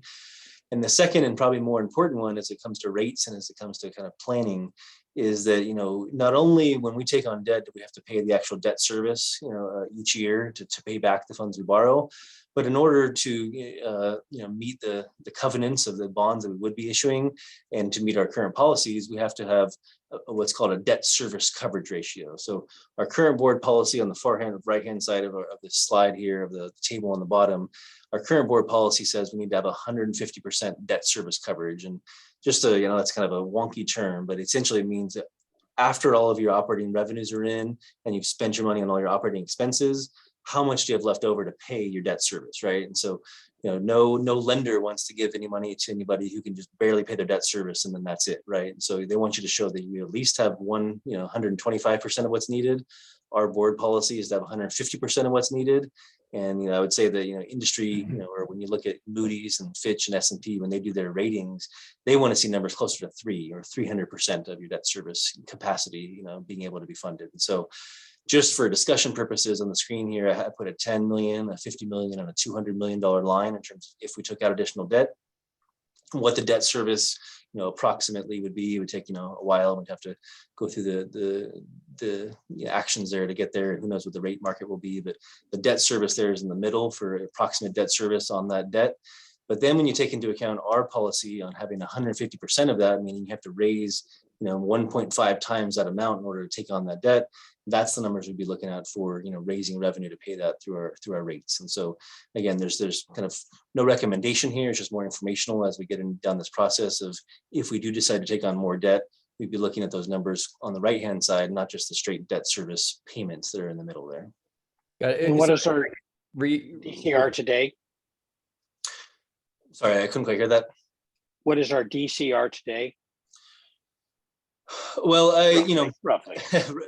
It's over 150%. It's between 150 and 2. I think, month by month, it changes based on our operating expenses. We finished last year pretty good because of the way we held back our spending in terms of our expenses. And so as I'll bring the annual financial report next month, you'll see the numbers are actually over 200%. But as we're kind of looking into the future, if we don't do much with our rates, we'll definitely be below the 150%. So there will be a line there where we'll have to talk about, do we have enough revenue to, on paper with the budget, maintain our policy and also, look good in the lender's eyes as we go out for more debt. So if I hear what you're saying correctly, if we increase our debt by $200 million, we would need to have an increase of revenue by $20 million in order to maintain our Moody's rating of AA+. Is that what you're saying? Essentially, yes, that's what I'm saying. I mean, I think there's a little bit more to that, but yeah, we would have to at least maintain a $20 million kind of increase in revenue. Yep. Okay. Thank you. Yep. This is pretty darn close to what we're looking for. So I really appreciate the lens here, and we'll obviously dig deeper. Yeah. And then I guess what I would say on top of this is this is assuming our baseline budget is balanced, right? So there's kind of the work to get to balancing our baseline budget, and then this would be on top of that, right, as we take out more debt. So it's kind of the second step in that equation. Great. Okay, so kind of wrapping this part of it up, we will return to your board over the next couple board meetings, both on the operations side in terms of the operations committee, and the finance committee, and in board meetings.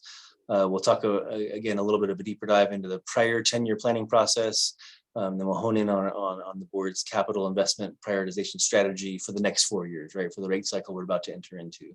And that will include an opportunity to consider a mix of either cash funding, increased cash funding and debt funding. And it'll also include a discussion on supplemental water supply projects and the roadmap we talked about funding. So that is going to be coming in the next couple of weeks and over the next month or two.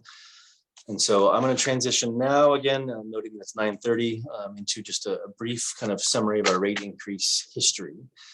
And so, as the oldest and first water district here in the state of California, we have a long history of rates. And so I chose to focus just on the past 30 years here for this slide. But I'll go ahead and read these bullet points, and then I have a slide here at the end that graphically shows what I'm about to say. Over the last 30 years, the bills, the median bill here for our customers have increased by an average of 4% per year. And if you look in kind of mapped inflation over that same time, it's about 3% per year. So our rate increases have outpaced inflation only by 1%, per year over the past 30 years.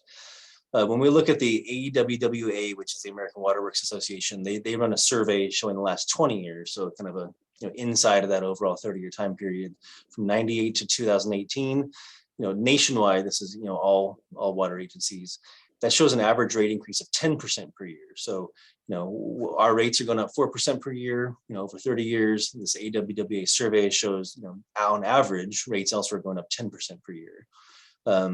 In addition to that, they kind of plotted that against inflation. And so when you look at, that 10% per year, that was about twice the rate of inflation during that same time period, if not a little bit more. And during that same kind of window of 98 to 2018, we were only 4.4%. So, we probably had higher inflation here in the Bay Area than nationally did. And, we were also, less than half of the overall average rate increase. So compared to the rest of the country, at least, we certainly were behind the 8 ball in terms of, our rate increases per year. And then so the next bullet point there says that ideally, perfect situation, we would have rate increases that are consistent and predictable, right? That's helpful for me as a finance director. It's also helpful for our customers. They can manage their bills. They know what's coming. They don't get surprised with kind of big swings up or down in any given year. So in an ideal world, we want rates to increase in a consistent and predictable manner. Here in Marin, due to the uncertainty of weather and also our consumption patterns, we've seen large swings in terms of annual rate changes since 1992. In those years, we had 16 years with 0% increases or rate reductions. Then we had 3 years with increases of 10% or greater. So that's like that volatility again, right? 0% for 16 years, at least 3 years with more than 10% increases. So not kind of ideal on either side of that equation. Particularly during the period of 1993 to 2007, as it says in the bottom there, a 15-year period, we had a 1 year where our rates were reduced by 25%. And then they were basically held flat for 11 of the next 14 years. And so, that's a lot of numbers and kind of percentages. So I have a slide here that gets into kind of what that looks like graphically. And it's pretty clear here. Again, you can see that what I just referenced there in 1993, we had a over 20% reduction in rates. And then rates were held flat 14 times during the next 22-year period, with some areas there of, 4, 5, 6, 7% in kind of the mid, late, early 2000s, 08, 9, 10, 11. Again, another kind of 0 period there from 11, 12, 13, 14, and 15. And then you see some bigger increases there, 2016 and 2019. Those were the fixed fees that we have recently addressed. 2016 would have been the watershed management fee, as well as our base water fee, our meter charge. And then 2019 would have been our capital maintenance fee. And so then you can see the years after that being 4% per year. So again, from a hindsight is 2020 perspective, not probably how you would have wanted to plan it, especially knowing that inflation's coming here, and especially knowing that we don't want to have these big swings in our rates from year to year. I would also say in the same time, I think Vice President Kush brought this up. How did we accumulate reserves during this time? It was by getting leaner and leaner and leaner. I think the other way to say that is we probably invested less and less and less in our infrastructure during this time, right? We probably kicked the can or did the bare minimum more and more times during those periods. And so in a certain sense, that has a compounding effect, right? I think there would have been a time maybe somewhere in the middle of this or towards the beginning where you could have set it on a nice steady curve or a steady trajectory to not only avoid the big swings, but also to kind of adequately fund the infrastructure and get ourselves into a good predictable position. as it is, or as it was, I should say, we certainly had a lot of years with 0% rate increase. And so I think we've had to make the management decision since then and to adapt and to kind of get ourselves through that. And that leads us to where we are today in the sense of kind of looking at probably a larger than average rate increase to correct things going forward. Brett, the 4% average annual increase that you've shown historically, is that the result of averaging these very sort of sporadic or variable rate increases? Does that average out into a 4-year annual increase of Yeah, no, revenues? that's exactly right. Yeah. And there's different ways to kind of look at the math on that. I mean, there's compounding effects here over time. And, it's not quite that simple, right? We've had different rate structures during those years too. We've had different ways of administering the rates. And so there's no perfect kind of easy way to look at this, but what I looked at this for was just kind of, on the simplest possible way, what's the average median bill, right? So kind of the middle of the line customer. And then, yeah, if you take all kind of just a flat, geometric average of all that, what does it come out to? It's 4% per year, which is 0% for at least 14 times here, and some bigger numbers on the outside of that. And then just following on that, from 2019 onwards, we're seeing a 4% annually. Was that built into the 2019 rate structure? Yeah, in fact, it was. And I think that was, one thing that I would generally recommend go with any rate structure going forward, is that you have, some level of, kind of inflation based and, factor in there. Because I think having those big swings where we're trying to avoid, and obviously we can't do a rate study every year. And so I think having some level of inflationary base there is probably a best practice. Certainly here in Marin, it would be. But I think that's a model we'd be shooting for going forward. Great. Yeah. Brett, thank you very much. This is very helpful to see it this way. So I appreciate the graphic like that. This would actually be something I think we could maybe alter a little bit and make it ready for public distribution on some sort of information campaign when we get closer to the rates, because this tells a really important story. I think at some point it'd be interesting to see this graphic here outlaid with the staffing decreases and then the capital infrastructure funding too. Be interesting to see how that played out. But thank you for this. Yeah, Brett, there's a lot of things conflated in this graph. Yes. I think the one that actually you need to plot is the general manager. I think 90% of this, it is somewhat board related in the past, the way past, which is most of the years that you're talking about. Most of the 14 are before Cynthia and I joined the board in 2004. And there was a philosophy that was expounded through the general manager about rate increases. And I remember when we got the last bond, that one of the things the rating agency said was they were quite pleased with the board's willingness to increase rates as needed. It was a factor in their issuing the bond at the rate that they issued it at.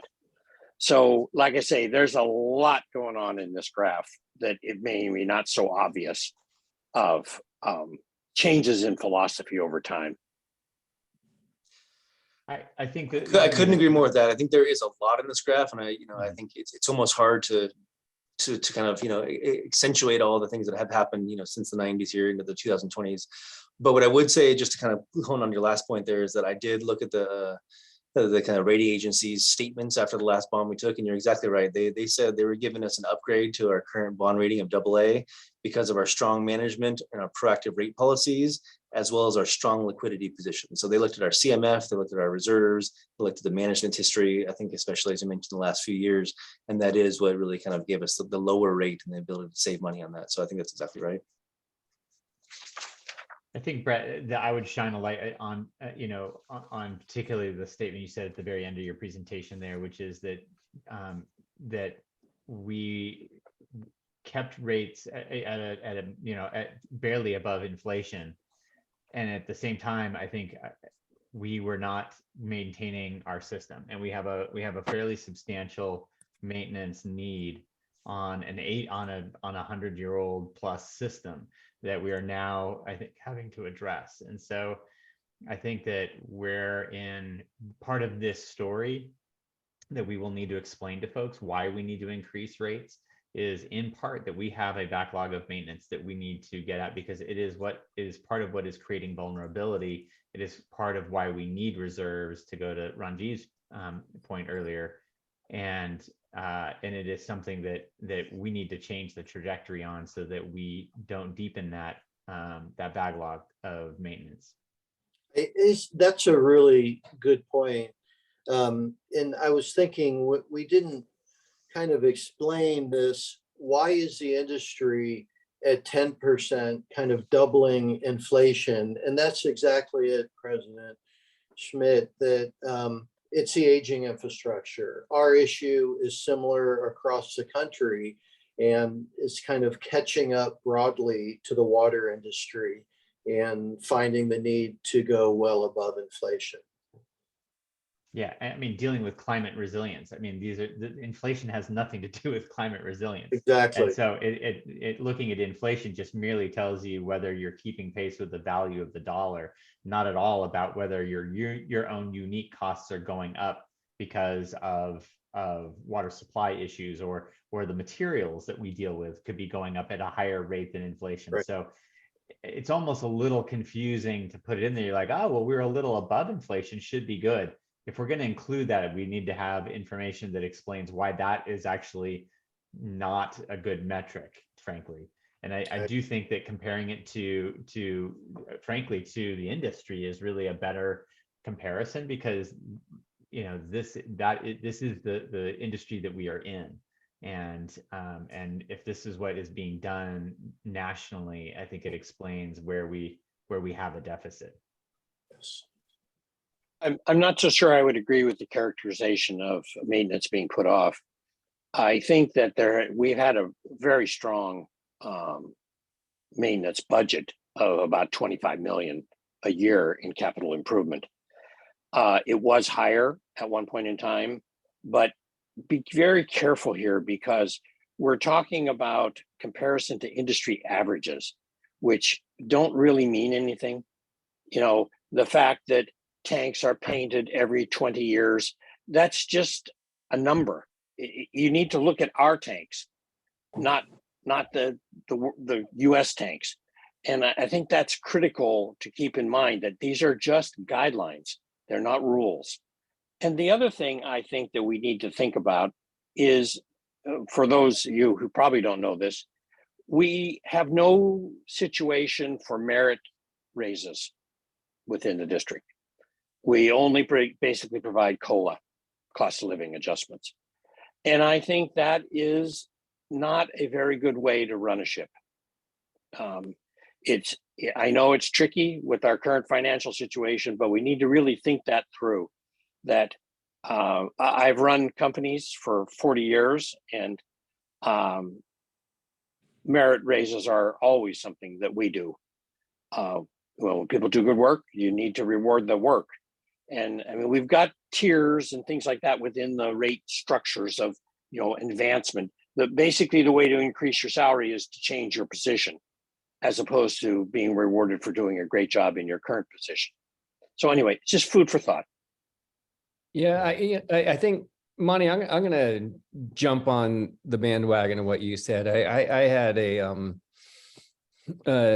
enlightening tour with our amazing head of inspection engineer, Alex, and I had over the holidays with Jared Huffman, and looking at some pretty remarkable infrastructure investment needs that we have. And one of them we talked about earlier was the seismic upgrade need at the San Geronimo treatment facility, which seems clear, almost as clear as the pump station that's pumping our water out of Nicasio Reservoir, which was built in the 50s, where the team is finding any way they possibly can to get parts, and they can only find them on eBay, apparently, because these machines are not made anymore.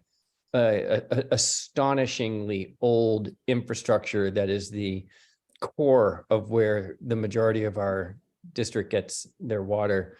And that's another $25-30 million investment that's needed. And from at least what I heard verbally, and I think it's right, our target is usually to replace 8 to 9 miles of pipes per year.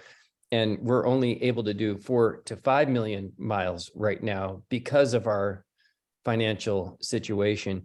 And the list goes on and on. So I actually do think we have an astonishing deficit in infrastructure, to the point where I'm coming to the opinion that our infrastructure investment needs might be as big as, if not bigger than, our water supply needs that is getting so much press in the public. Now, the infrastructure needs are not maybe as, I don't know, interesting for people, but they are critical, and they'll be especially critical if they bust, and they seem to be busting a lot. So I'm going to be continuing to investigate where those needs are, and that debt capacity that you just showed us, Brett, is critical to figuring out, gosh, well, we can't do everything. So we're going to have to make some really, really important calls.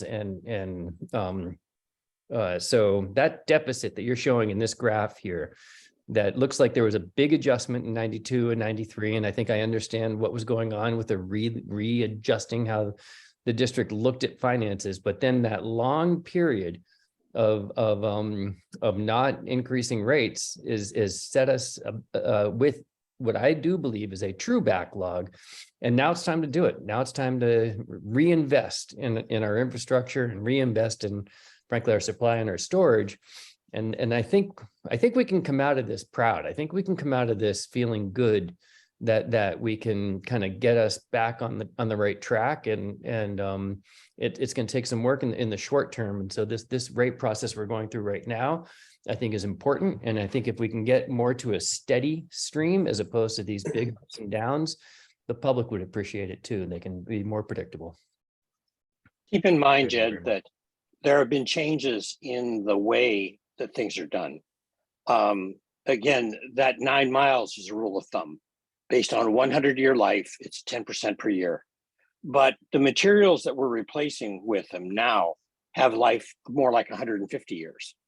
So when you go to PVC and you go to cathodically protected welded steel, it's a very different system than the cast iron system that was put in, and the even older systems that were put in when we consolidated the private water companies to make this company. So it's not quite that simple, I don't believe, from an engineering standpoint. It's a dynamic situation. Like I say, materials are changing. Think about your car. When's the last time you put a muffler in your car? You know, those were routine things when I was 16. They're essentially unheard of today. It's the same thing happening in the water business with respect to materials. Things are changing. Okay. Well, and I'm going to pay attention here to the time and respect that we've got probably some public comments, but I want to close out. Are there any other board comments? Yeah, I have one more. I'd like to thank Mr. Michael Silman in Larkspur, who wrote an excellent letter in support of the realities of running a water system in the December 31st IJ. I encourage him to keep writing. If you haven't read it, I suggest you go back and read it. It's a very good letter talking about the relative increases that are required to run a water company.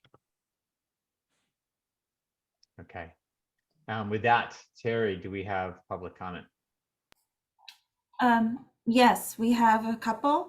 Mr. Roger Roberts and Larry Minikes. Go ahead, Mr. Roberts. Good presentation. Thank you to the staff. Long overdue. I would suggest, I'm going to make a couple of comments and then I have a couple of questions. I would suggest that as you proceed with the decision-making and the creating of the roadmap for water resiliency, et cetera, that everything undergo a stress test for both engineering standpoint and from the financial standpoint, so that you get an idea of its resilience as a product, if you will, of the infrastructure that you are going to have to replace and create, and the financial impacts that accompany that. So the stress test is going to be very important. And I have a question about COSA. And perhaps Molly, you can help me with this. Does COSA apply or allow bond financing for replenishment of reserves spent?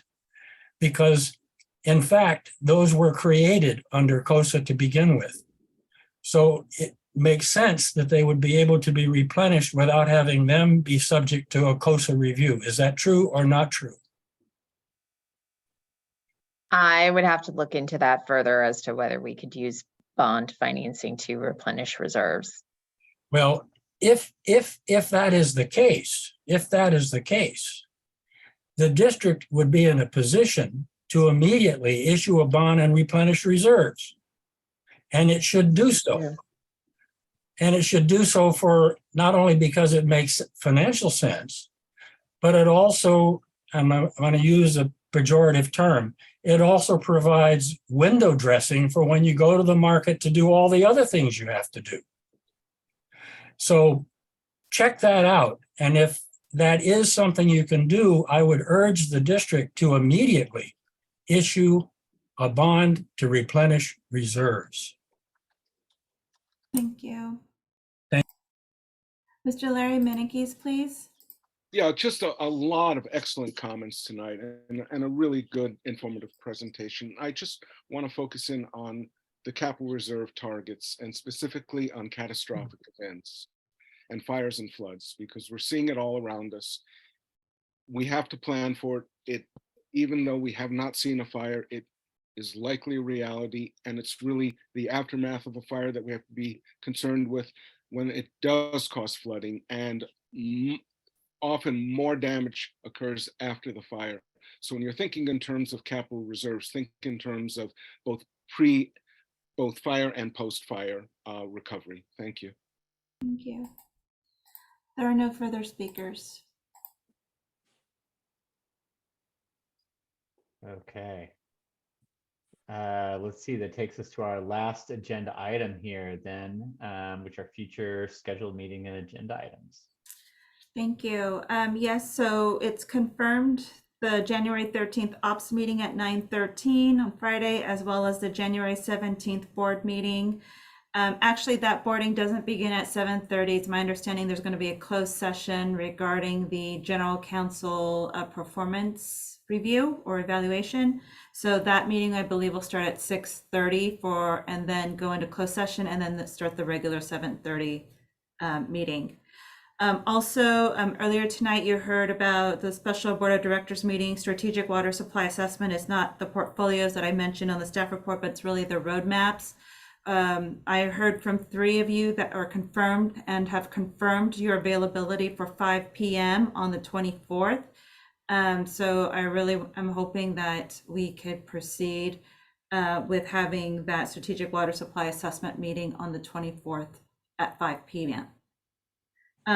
Also, as you heard from our communications director or manager, Thursday, February 2nd is the board retreat. It starts at 9 and ends at 3:30. And then external meetings, Friday, January 6th is the North Bay Watershed Association meeting. And then Friday, January 20th is the Lagunitas Creek Technical Advisory Committee meeting at 9:30. So just So Terry, if I could, sure. As you noted, the board retreat on that date, we're hoping is no longer tentative, that is now our scheduled date. And the same, what we've heard, I guess Terry was saying with 3, we would like to move forward with the planning for January 24th for the strategic water supply. So if you haven't pinged Terry or you're good, if you do have a conflict, the quicker you'd let her know, that'd be really appreciated. Thank you. Terry, I'm good. I don't know if I responded, but I'm good. There's 4, yes. Terry, don't forget to remind folks, we have another meeting coming after this one. Yes, we do. Oh, that's correct. We do have the Financing Authority and the Financing Corporation meeting immediately following this. I forgot. It's not as long as the last board meeting we've just had. gone No, through. no, it's not. It's quite No. short, but it's still got to be done. Yeah. Okay. Um, So anything else, Terry, on future meetings, agenda items? No, just that as president, to think about who, if you want, or maybe you don't, the North Bay Watershed Association meeting for January 6th. That's coming up, and usually we have a rep that goes to that. And then also, I don't know who you're thinking about possibly chairing the January 13th ops meeting. But that's something you can let me know offline or something if that's You okay bet. with our general I'll- counsel. Okay. I can quickly reach out to board members in the next day and figure that out. Okay, thank you. Okay, great. If nothing else, then we're going to adjourn this regular board meeting of the Marin Municipal Water District. And Molly or Terry, we only do this once a year. It's a procedural item for the most part, but walk me through what we need to do. Do we need to? So we're going to have all of the board members put on different hats. They don't have to go anywhere. They just have to put on their hats for being the board of the Financing Authority. And that is a JPA, and we can convene that meeting. We have brief agenda item on that meeting, an approval of minutes, and a couple of other things. And then we can move on to the next hat that you all need to wear, which is the corporation, the MMWD Financing Corporation meeting. That one also has a one agenda item combined, and we can talk about that when we get there. Okay, so we are now formally adjourning our previous water board meeting, and we are initiating our next meeting of the Marin Municipal Water District Financing Authority meeting for January 3rd. Yes, Do we need to do a roll call? we have on the agenda a roll call. Okay, great. So we will do a roll call. Vice President Kush, Present. Director Russell, Here. Director Sampson, Here. Director Smith, Present. and President Schmidt. Here. Okay, so we have one agenda item, the minutes of the Marin Municipal Water District Financing Authority meeting from January 4th of 2022. So moved, right? We also have just the confirmation of new officers in the financial report, but that is in the staff report. I don't know if there was a presentation. Brett, will you? Yeah, Molly, I don't have a presentation, but just to be brief on this, I think there was we have three recommendations in the staff report. Number one was to approve the minutes, which I think is included in the staff report.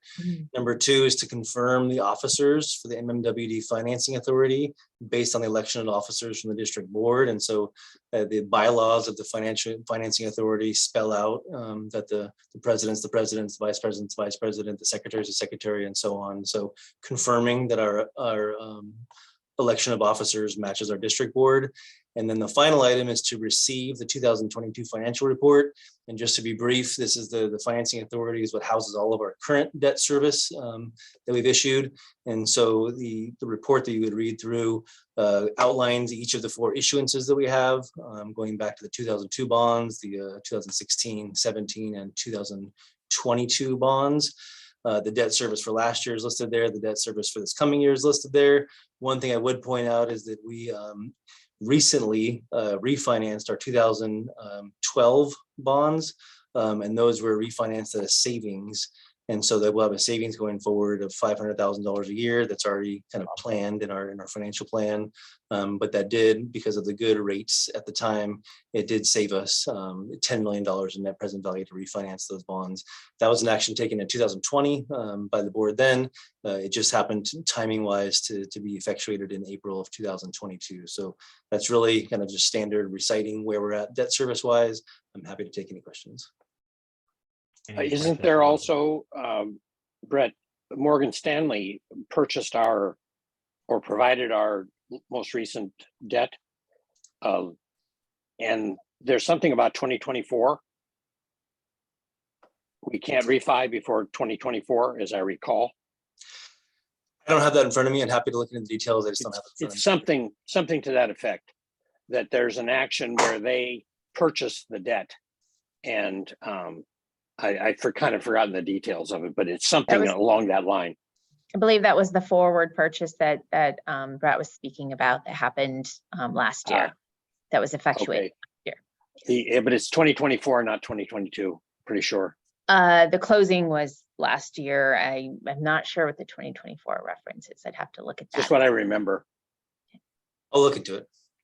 Brett or Molly, just for clarification, the financing authority and financing corporation, these are some sorts of subsidiaries or affiliates that are set up to manage debt issuance or financing activities. That's correct, Director Kush, Vice President Kush. The financing authority is the most recent entity that was created with the California financing municipal financing authority. A joint powers agreement was entered into, and this is the facilitate bond financing for water districts. It's a pretty common mechanism. The corporation, we'll get to that item, was created first as a nonprofit public benefit corporation for that purpose, and then it was replaced by the financing authority. I see. More recent mechanism. It's to help facilitate the bond financing that happens in the district. Thank you. You're welcome. It's a non-entity for all purposes. It's just a structure. It doesn't really do anything. It does. I mean, the president signs the bonds and things like that. So it has some, but it's more form than function.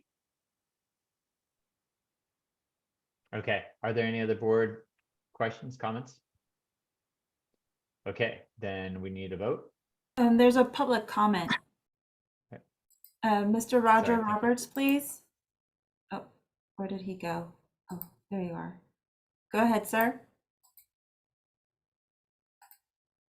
Mr. Roger Roberts. You're muted, Roger, if you're. I'm mute. Okay. Your next step is to eliminate this entity. If the situation is such that we do not have to go through COSA in order to refund and replenish reserves, then you ought to keep this entity until after you've done that. Thank you. Thank you. There are no further public comments. Okay, then I need a motion to approve. Move. Second. Roll call. Vice President Kush, Aye. Director Russell, Aye. Director Sampson, Aye. Director Smith, Aye. and President Schmidt. Aye.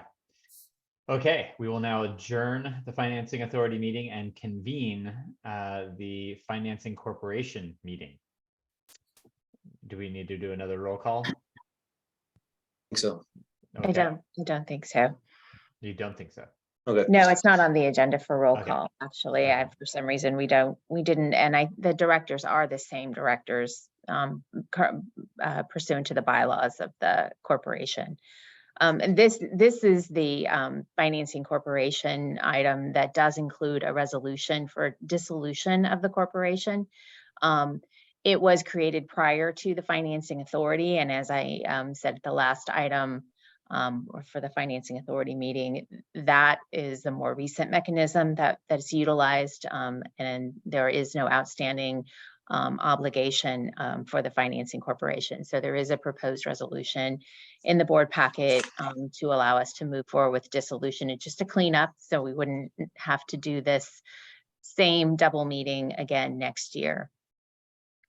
And then, of course, minutes as well as recognition of the new officers, the same officers as the board officers for the district and the financial report. Thank you.